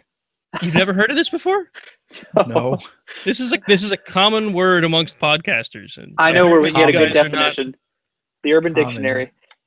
That's a bad place to find any definition. No. Pod fading is, you're listening to a show. It's produced regularly, and then all of a sudden they skip a week, and then they skip 2 weeks, and then they're recording every 4 months, and then all of a sudden they're gone. So anyway, Sense. I don't want that to happen to Iron Sysadmin. I don't want to lose listeners because we've skipped episodes. Not that I think skipping one episode would do it. We've skipped one in the past, but we recorded it a week late, so whatever. People like schedules, man. All because of my voice. That one that we missed. Oh, well, your voice? Yeah, it's funny. It's funny. I watched a webcast with Black Hills the week after the week after we missed. And I heard of 2 other occurrences of podcasts where their guests couldn't come in because they'd all lost their voices. Must have been going around. There should be a word for that too. That phenomenon. What? Pod. The voice stealer. Pod voice loss. So anyway, as we covered in, pretty extensive detail last time we recorded, we're working on this thing for DerbyCon called the Hack My Derby. And me and Jason and Dustin are the ones that are, primarily working on this, even though I'm not sure what Jason's doing. Jason's doing all the CI/CD. What the hell? He's doing the CI/CD. Provide He's provided us a place to store our code. That too. Yeah. He is the facilitator of our project. Yes, he's the facilitator. Are you like a project manager now? Is that what it comes down to? Or product manager? I don't think so. No. I spend a lot of time in meetings at the moment. Yeah, right. No, and I completely understand that. I knew that when I invited you guys to help, but I figured if you could lend any assistance, it would be worth it. I had a good idea. We put your display in a container, and it worked. And now it's a web service. That was a good idea. That was a good idea. So anyway, Dustin, you've been sort of learning a language in order to facilitate this, and I'm going to preface this with a tweet that I just by coincidence saw. I think it was earlier today. I forget who tweeted it now, but they basically said, if you want to learn Python, don't set out to learn Python. Pick a task that you want to solve with Python and solve it.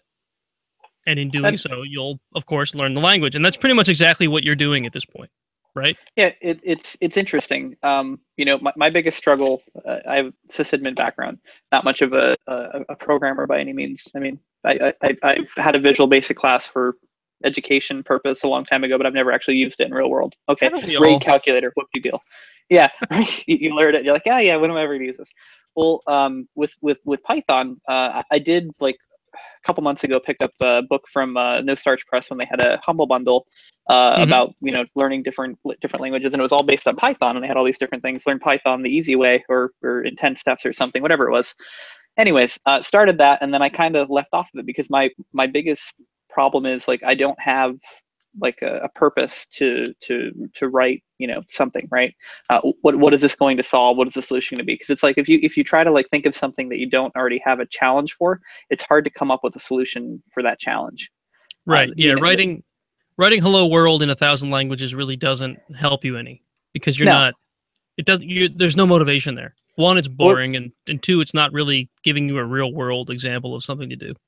Well, and the other thing is too is like if you don't do it day to day, I mean, there are a lot of struggles or frustrations, however you want to define it, that you run into, and it's kind of discouraging. So if you don't really have the need for it, like needing a solution, and B, the pressure to get something done, you kind of lose focus. What are you talking about? Well, self-inflicted pressure. Got to maintain a certain goal, I guess you could say, to be part of it. So yeah, I mean it's interesting. I'm completely new to Python. Like I said, scripting languages, done very little with. And the other side of it too is like because the component I'm writing requires a lot of operating system interaction. If we're dealing with like a wireless adapter in this example, I'm also learning Sedanock a little bit more too. Sedanock, I don't want to say was a very blind thing for me, but it was something I was never very good with because I never really had, use cases to use it. And I was also a big Microsoft guy a few years ago. So, don't beat me up too bad, but that was what I supported was Microsoft World for 7 years. So it's interesting, not only from the Python side, but also from the Linux side. I'm becoming a little better with how I'm constructing, I guess, sub-processes, if that's what you want to consider them. Right. So years ago, when I moved from the sort of tech support style role that I was in to a sysadmin role, the language of choice at the time was Perl. Okay.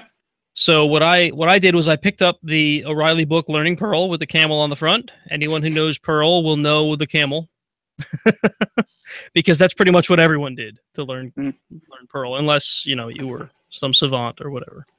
But I learned it. I literally sat down and read the book, and then there you go, Learning Perl. That's the exact same book. But I literally sat down, read the book. I probably got halfway through it before I felt like I was proficient enough to really use Perl, and then I just used the rest of it as a reference, right? Okay. I feel like by doing it that way, I got a good base in Perl. Sure. Right. So, the tweet that I mentioned, pick a problem and try to solve it with Python. It does make me wonder, because that's how I learned Python. Is I decided I'm not going to write another Perl script after today.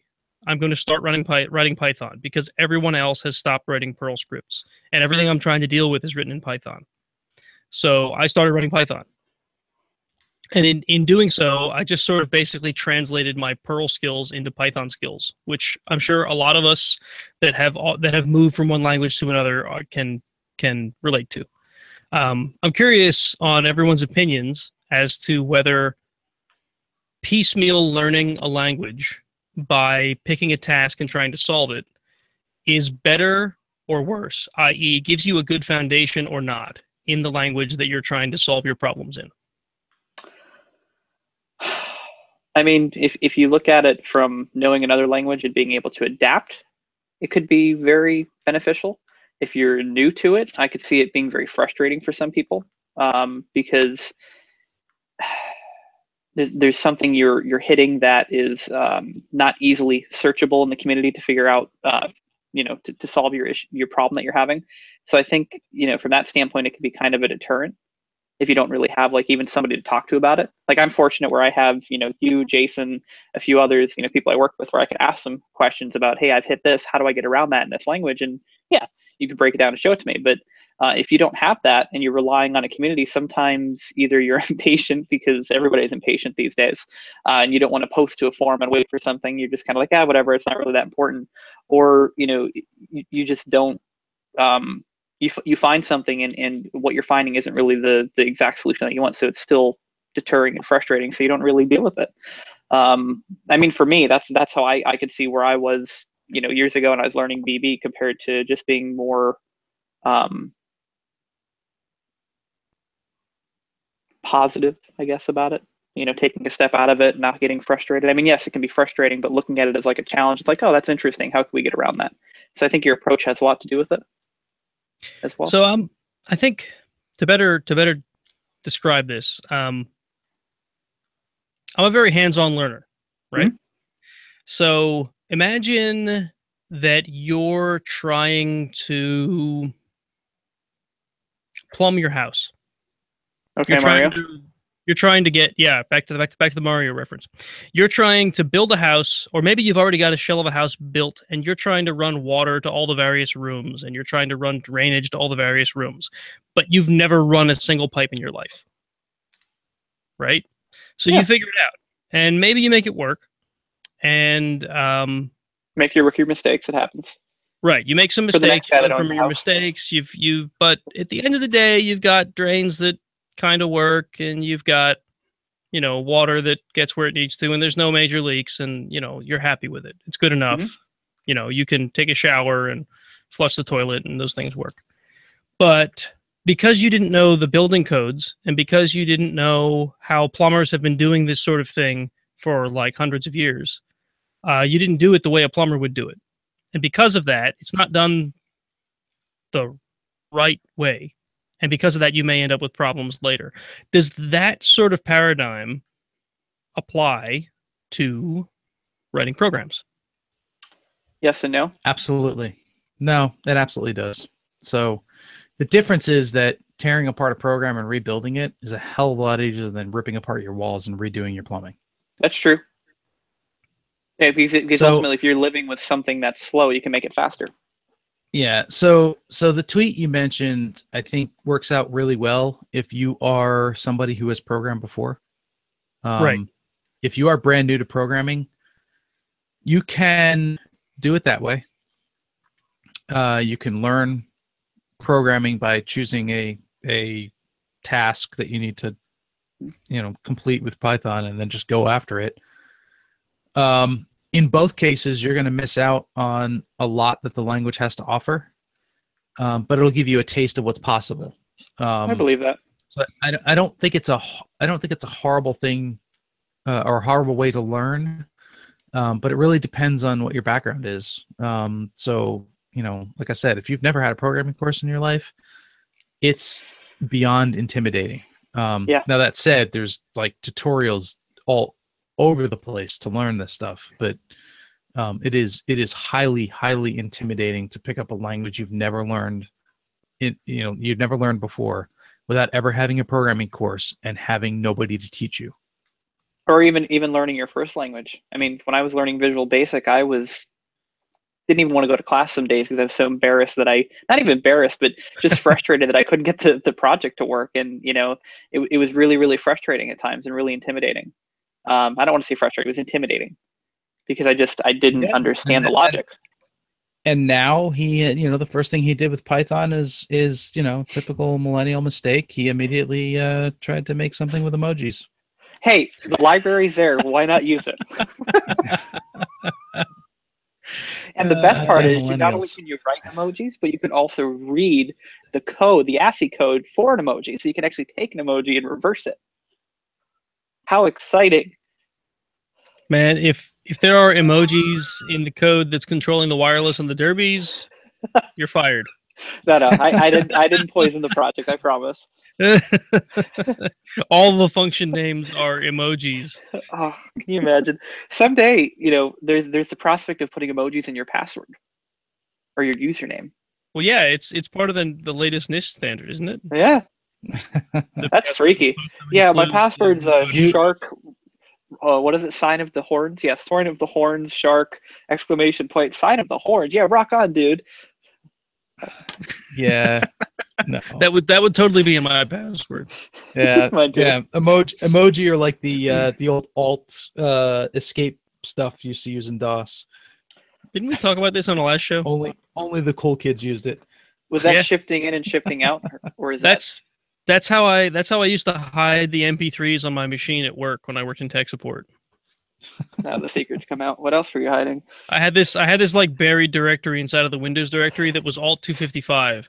And in the Windows 95 days, in fact, before NTFS on like fat file systems, you literally could not open it. You could drop to a DOS prompt and rename it, and then you could open it. So every day at the beginning of my shift, I would drop to a DOS prompt, rename it to something I could actually read, so I could listen to music while I was working, and then at the end of the night, I would rename it back.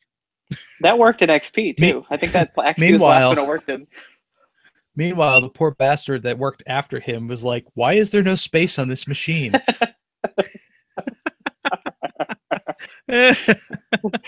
True. No, I didn't have that many MP3s. I'd keep an album or two, just enough to get me through a shift, and then I would rotate them out every now and then. So, was there a video codec back then? Of course. Was there a video? Yeah, like MPEG. What was it? How old do you think he is? Or MPEG. MPV. Oh. MPV was the thing at the time. MPV. Okay. Yeah. So AVI came out later. No, AVI was before. MPV. No. AVI was out long before MPV was. Okay. Yeah. Yeah, AVI and QuickTime were like the same era. Yeah. Sorry, So we've again officially sidetracked. Goddamn millennials.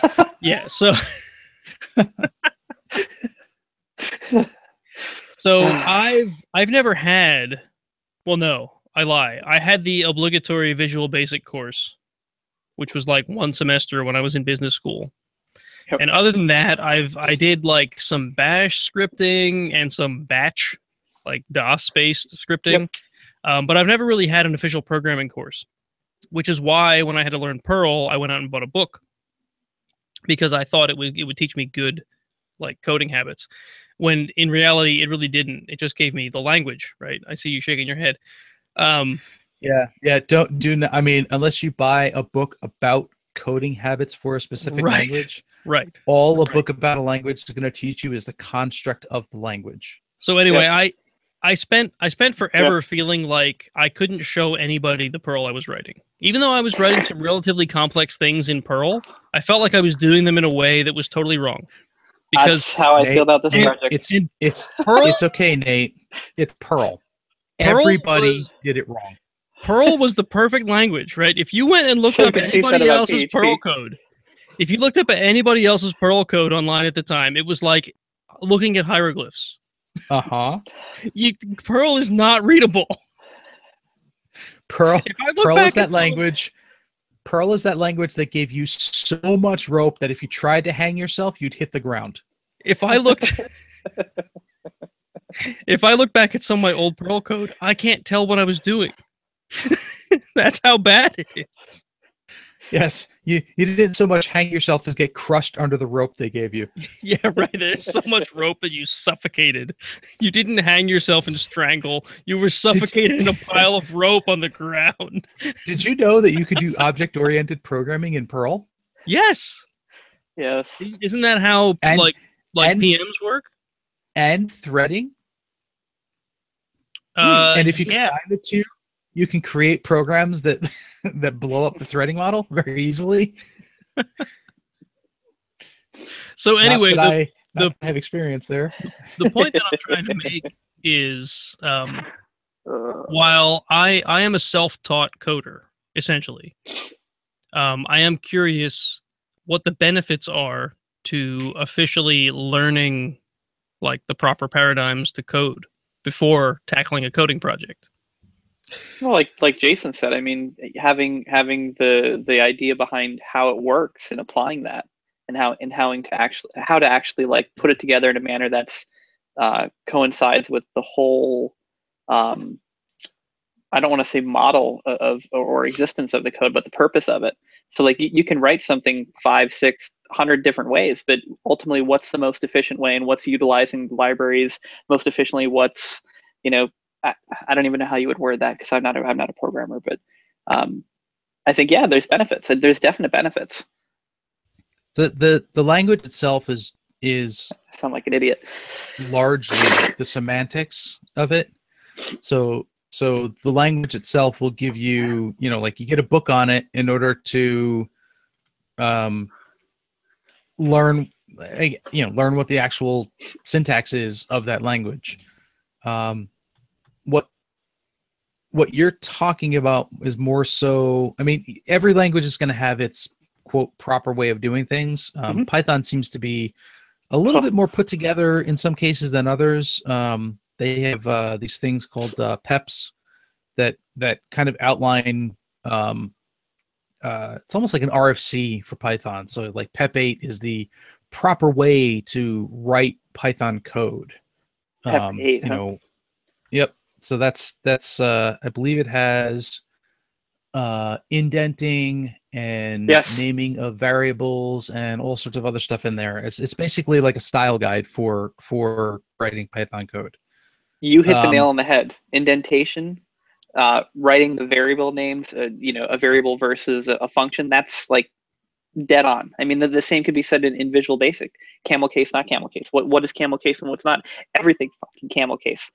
Am I allowed to use explicitives? No. Yeah, we usually try not to.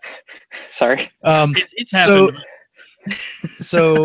So yeah, I mean, Python has a lot of standards that are out there that you can use. I mean, you can write bad Python code. Sure, I do. There's, given anything that you write, there's usually a dozen different ways to write it or more, and that's almost true for every language.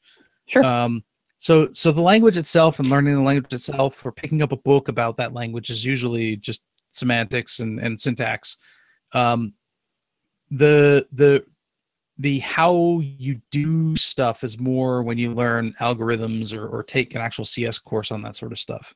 So, you know, you learn like don't use bubble sort because that's actually really slow, even though it doesn't sound like it is. You know, like all sorts of craziness. You may crazy. learn you may learn some of the underlying constructs inside of what a language is doing. Like you learn about Perl arrays and hashes and what the difference is, and why you would use one over the other, and if you look at it from outside of the language, you may find a better use for certain things.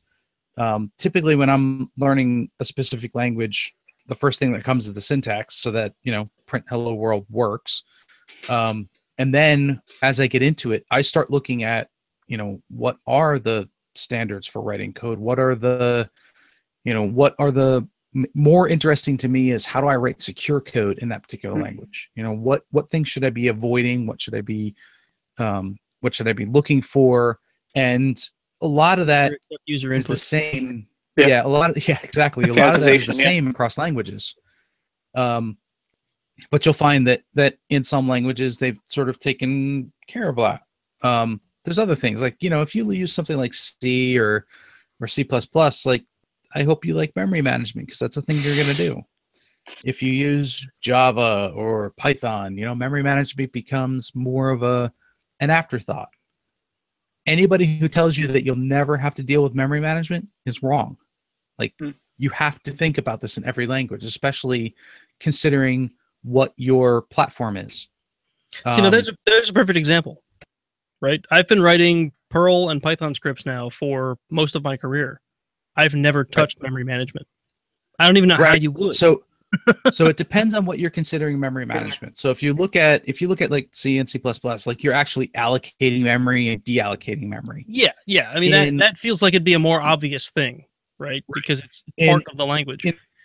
In Perl and Python, there are mechanisms to allow you at least some control over that, although you'll never get direct control. But it's doing things like I'm not going to load 1 million rows of a database in memory just because I can. Like you do things intelligently. There's almost never a reason to just abuse as much memory as you can, unless you're dealing with very specific use cases. So by memory management, you're not talking about like I'm cleaning up after myself. You're talking about I'm not doing like completely obscene things. Like loading an entire database into a hash. Yes and no. I mean, you can clean up after yourself in some of these languages. So part of it is like I haven't created this ridiculous hash and left it alone and just never gotten rid of it. So now I've got a gig of useless data that I used once and never told the program that I'm not using it anymore.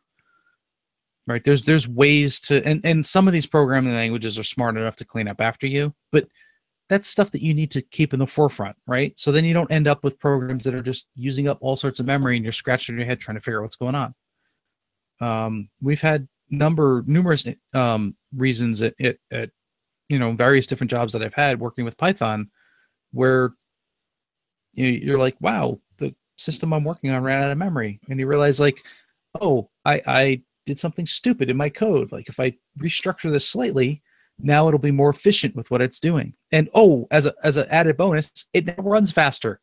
So like there's benefits to some of this stuff. Go ahead. I once wrote, I'm trying to remember the exact context here. I think I was trying to verify that an email address existed before. Yeah. Okay. I was dealing with like Spam Assassin on a box that wasn't my Qmail server. This is back in the Qmail days, right? So like Qmail was there. Qmail. Spam Assassin was there, right? I didn't have an LDAP directory that was storing all my user information. It was all local accounts on the Qmail side. So on the Spam Assassin side, my mail filter box would basically like any message that came in from one of my domains would get accepted by it and then sent off to the Qmail box. And the Q mailbox would be like, "No, that doesn't exist," and it would bounce it back to the spam assassin box, and the spam assassin box would be like, "Well, I don't know where to send this because it's like a double bounce, right? Or backscatter, I think they called it, right?" And we were getting like blocked by who were those? Was it Spam Cop? Yeah, who knows? I think it was Spam Cop.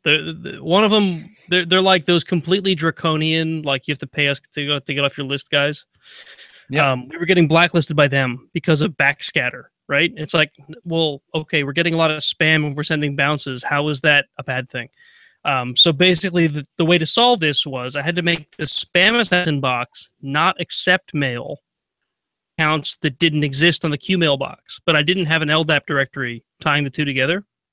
So basically what I was doing is every time a message came in to get processed, it would load the entire Qmail user directory into a hash. Yep. And compare. You know, it's like, I forget what I did. I think I put the key in the hash as the username. So literally all you had to do was see, like, does an element in the hash exist that is the username? And if so, accept the message. If not, drop it or, you know, reject it. So I mean, that was like several thousand entries in that hash. So how would you solve it? Given all of your programming prowess these days, how would you solve that now? I'd solve it by putting all the identities into an LDAP directory and doing it the right way. With Qmail? Good luck. Yeah, well, no, it's definitely possible. Oh, it's possible, but you know, I might be asking for trouble. Actually, no. How would I solve that today? I would run email on Gmail. I'd outsource the problem. I wouldn't freaking care. I'd let someone else deal with that problem. So, I mean, one thing you could do in that case, I mean, loading it all into a hash is not a bad thing. The problem was, in your case, you were loading it into a hash every single time an email came in, which crushed the system. But if you wrote a very simple... I'm trying to remember. I think the first time around, I was using an array, and I had to loop through the array to check every time. That crushed the system. The hash worked much better. Yeah, well, yeah, probably. But I mean, another solution is to break it into multiple programs. Have one program that loads the array and just runs all the time.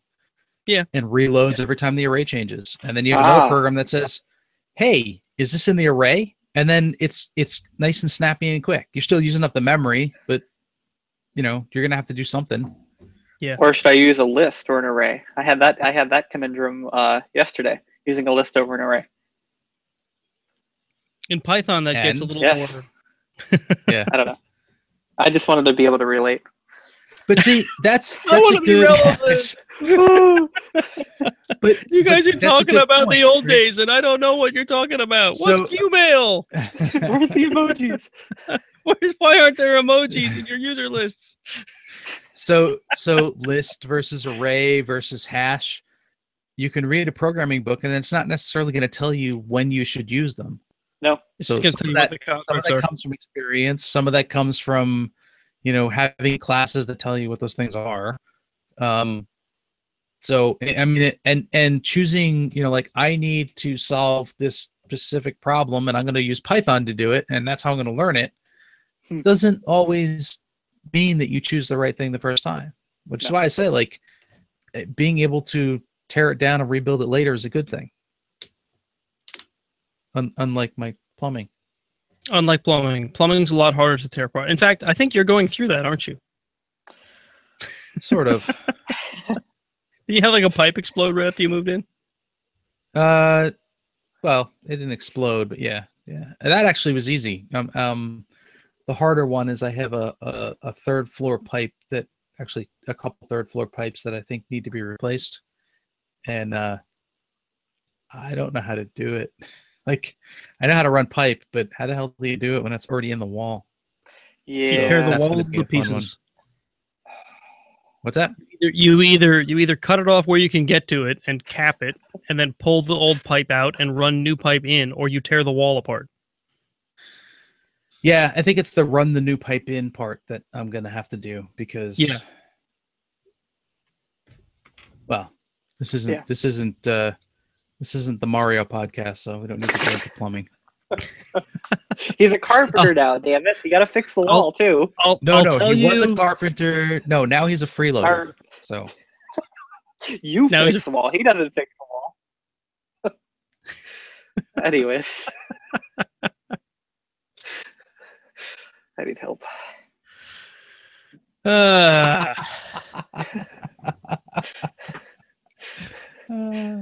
So anyway, Dustin, how do you feel now that you're working in Python?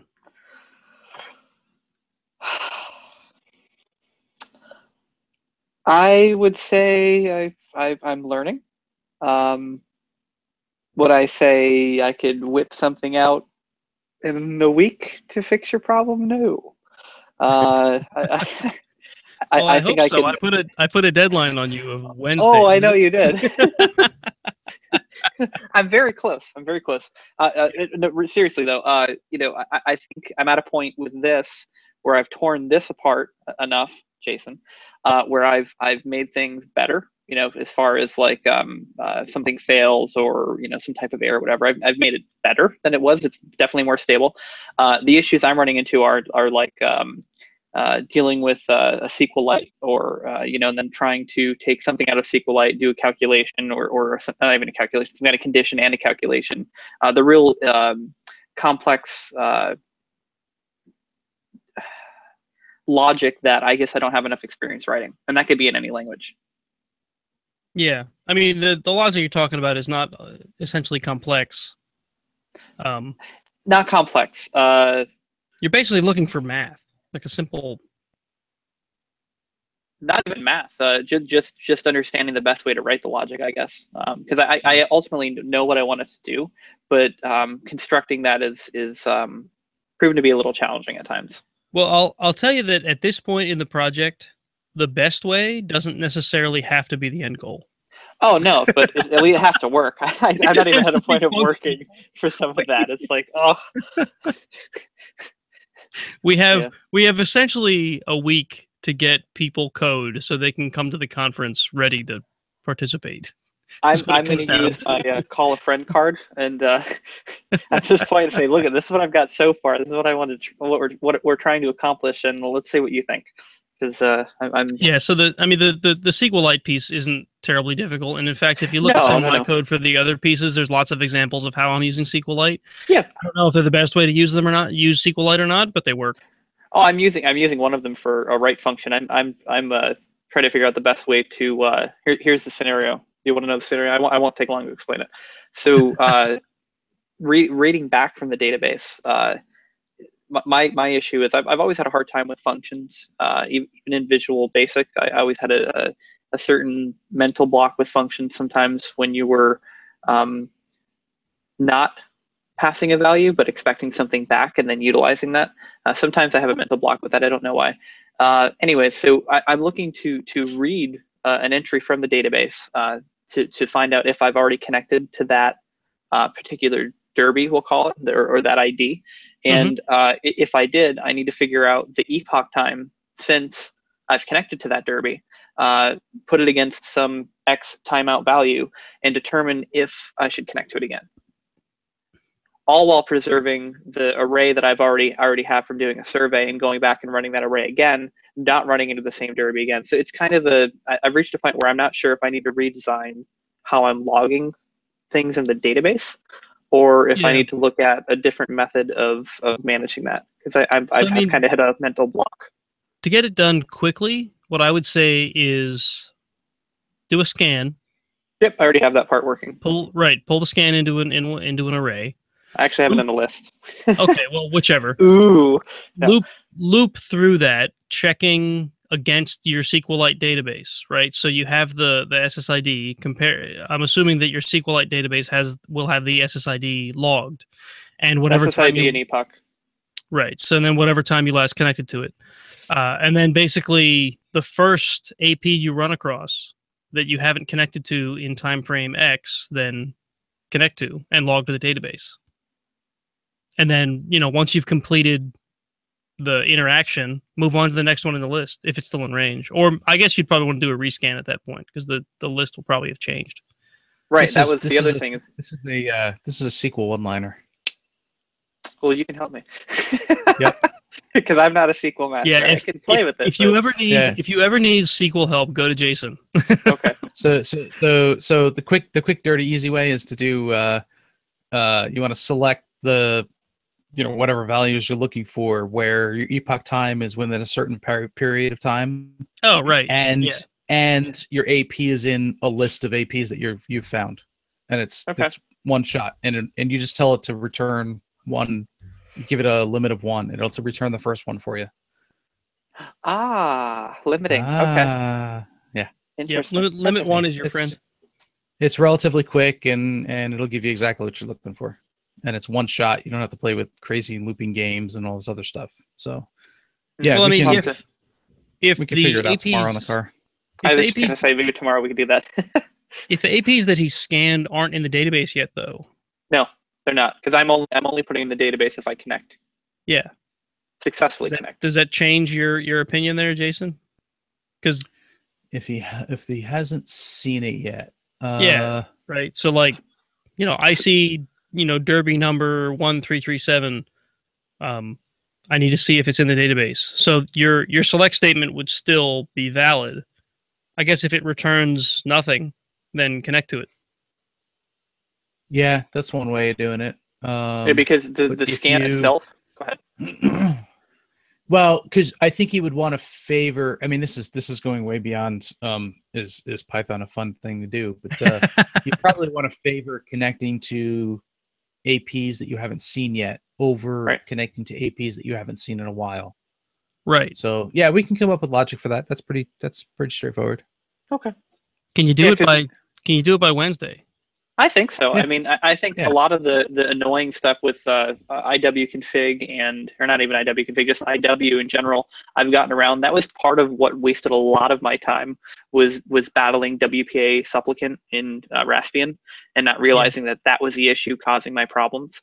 There was that, and there was also me just learning a lot of things I didn't know in Python, and then having to deal with terminated string characters, so Python detecting it as a termination point when running subprocess, and trying to get around that using double quotes when you use single quotes.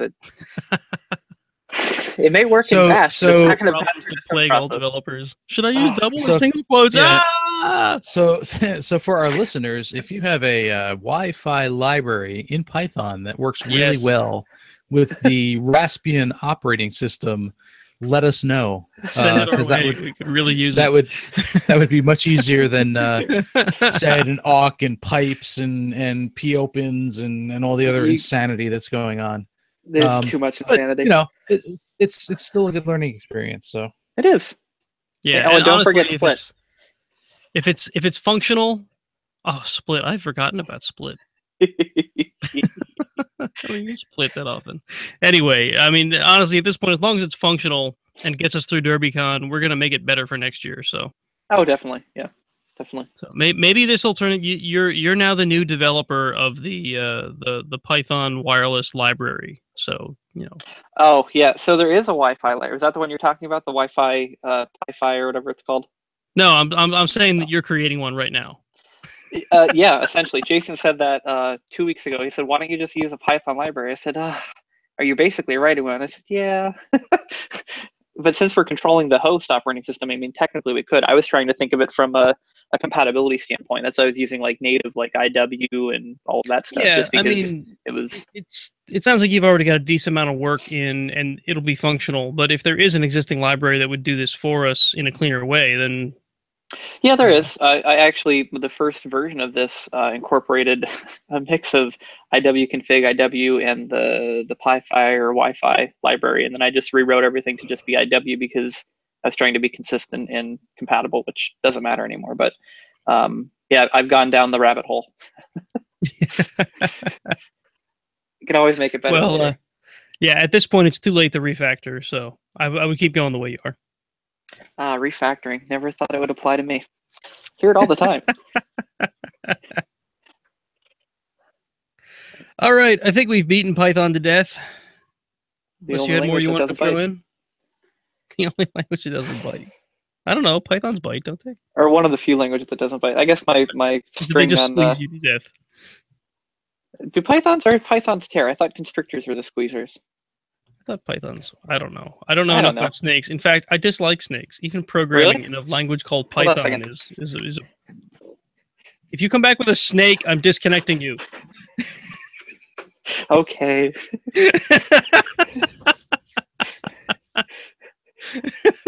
There's Jason, no telling what he's going to come back with. This is my pet python. Yeah, no, I don't have a pet python. That would be ironic, though. Just a corn snake. More of a worm than a snake. Oh, okay. Well, yeah, a friend of ours has, I think he's a corn snake. Pretty common, but very docile. That friend whose house we were over recently? Yeah. No, that's a ball python. Really? Different. I believe so, yes. I mean, the thing has been getting large, but I guess it isn't that large. I expected a python to be a lot bigger. But I guess it's a baby. Baby yeah, they're pretty cool. Do you think the python knows Python? Can we get her a book on learning Python? I'm sure. I think there's a couple books in that house already about Python. So yeah, we should just give it to. Oh God, he's got a snake. That's a corn snake. Oh, he's got a picture of a snake. Picture of a snake. I won't take him out. You were going to until I threatened to disconnect you. Yeah, he's under the rock. I don't want to disturb him. All right. So anyway, earlier today, I released a quick update video on the Hack My Derby project for anyone that's listening for the sake of the Hack My Derby project. Basically, while he was driving. I was driving home and thought, what? Hands-free, yes. It was in a mount on my dashboard. And you were in park when you stopped recording. He was holding the phone in his hand, talking to it, and waving with his other hand, and the car was driving itself. Yeah. Didn't you know I had a Tesla? Anyway, the reason we've been alluding to a deadline of Wednesday is that's what I called out in the video, which has now been published to Twitter and on the Iron Sysadmin YouTube channel. So if you subscribe to our YouTube channel, you've probably already seen the video. But basically, I've given us a deadline. We need to get client software out by Wednesday or Thursday, and I figured that was the best way to get this done. So yeah, hopefully Wednesday or Thursday we're going to have client software released for the client derbies. We still have some server-side stuff to write, and then we still have to finish the scoreboard, which I haven't even touched yet, guys. I thought you were going to reuse the scoreboard. Repurpose. Yeah, but we still need a way to write scores to it. We have fundamentally changed the way scores are recorded. We're going to have all these levels, too, right? We were talking about, locations and badges and achievements. And in order to score, you have to hack the scoreboard and enter your own score. Yeah, the client derbies don't actually do anything. The client derbies do nothing. They're just there to look pretty. You have to hack the scoreboard and enter your score.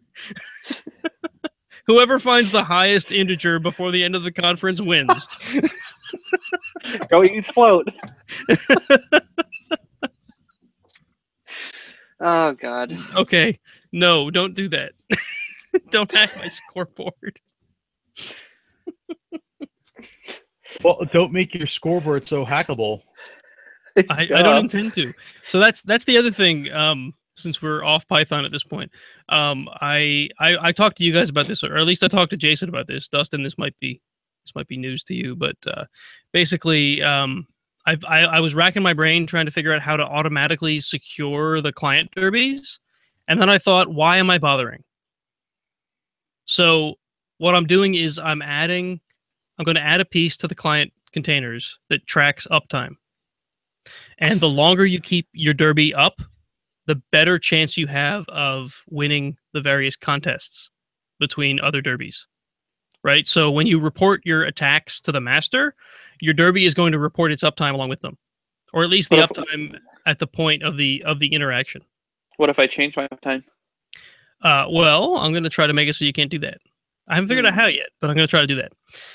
So basically, this is inviting others to try to take your derby offline, and it's inviting you to be a good sysadmin.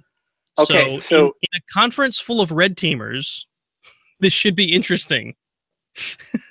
I wonder if you did like not a karma attack, just in general, just DOF, just straight DOF on the same SSID, so it can't connect to anything, or even just a station on the station itself. Actually, let me rephrase that. Would that affect the scoring if you ultimately don't allow it to ever connect, or only ever connect once? Probably, right? I would assume that if a derby never had any interactions, it would never get a score. That's mean. Right. Which is different than uptime, but yeah. Yeah, but I'm saying that's an easy way to get around of not even be able to report the uptime. If you're sure. Yeah, I don't know. Going off on a run. I mean, basically, we'll set up some basic rules that say, like, look, we know you can do this. Please don't. It's in the spirit of a game. Right. Just like you go to play CTF and they have like rules like don't attack the scoreboard or we're gonna don't attack our scoreboard. Right. So I mean, basically, Raspbian has a certain amount of security holes, baked into it, not intentionally, but just because Raspbian is not meant to be an internet operating system, right? So all I'm saying is, I'm not going to go out of my way to plug holes in your system. You should.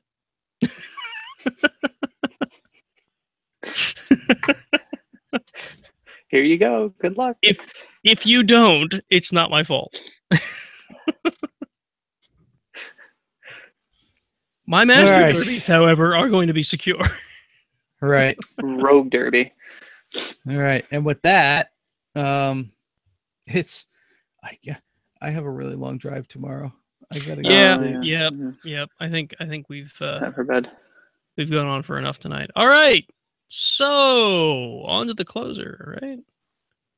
Where can you find us? IronSysAdmin.com, which still redirects to my website because I'm a lazy schmuck. I haven't written a website to go on IronSysAdmin.com yet. I wanted to give a shout out to Charles, who has started giving us some money on Patreon. It is very appreciated. I see him every day at work and haven't had a chance to thank him because I forget every time I see him. So thank you. Hey, I know that guy. I'll see him tomorrow morning, most likely. Thank you, Charles. We appreciate the Patreon yes commitment. Much appreciated. For anyone else who would like to donate to our podcast so that we can do things bigger and better, patreon.com/IronSysAdmin. If you'd like to find us on Facebook or Twitter, you can find us at /IronSysAdmin, facebook.com/IronSysAdmin or twitter.com/IronSysAdmin. You can find us on YouTube. Again, we don't have a friendly URL, so IronSysAdmin.com/YouTube because YouTube doesn't let us yet.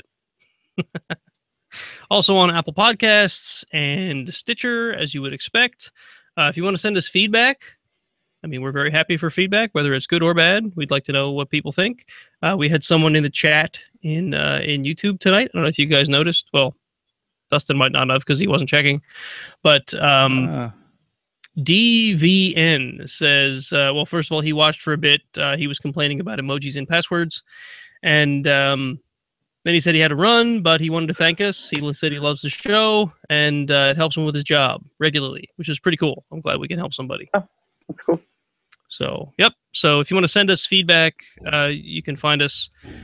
You can comment on YouTube, or you can chat with us on YouTube while we're recording live, roughly every other Monday at 9 p.m. Eastern, with the exception of maybe 2 Mondays from now when we're going to be too burnt out from driving back from Louisville.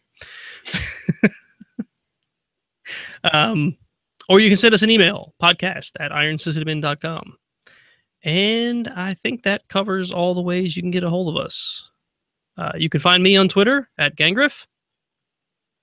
You can find me at Twitter on Xenophage. And I think for the next recording, maybe we do 2 podcasts. We do like the normal podcast, and then we do the how you can contact us podcast.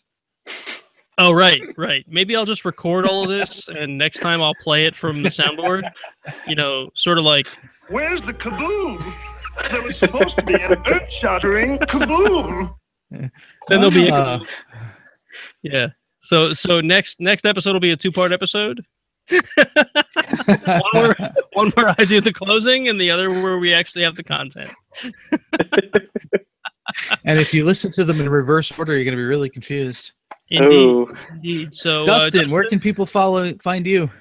You can find me at Agent 66. It's the word agent, the word 60, and the number 6. You got to make that confusing, don't you? Somebody already had 66. Sorry. Millennials, man. Goddamn millennials. I settled. Well, it's been fun having you on the show. Maybe we can make this a more regular thing if your timing will allow. Yeah, so, I appreciate it. It was fun. Definitely interested if that's the path you guys want to go down. I think it's fun. Had a good time. As long as he gets the okay from the boss. We wouldn't want a ridiculous number of people on our show like Paul's does, but yeah, but he has a studio and cigars and alcohol, and he does that as his full-time job. Yeah, listen, we do want that. Listen, Patreon folks, you need to pick it up so we can get a studio and cigars and old fashions. Yeah. All right, I think we're gonna call it a night. All right, sounds good.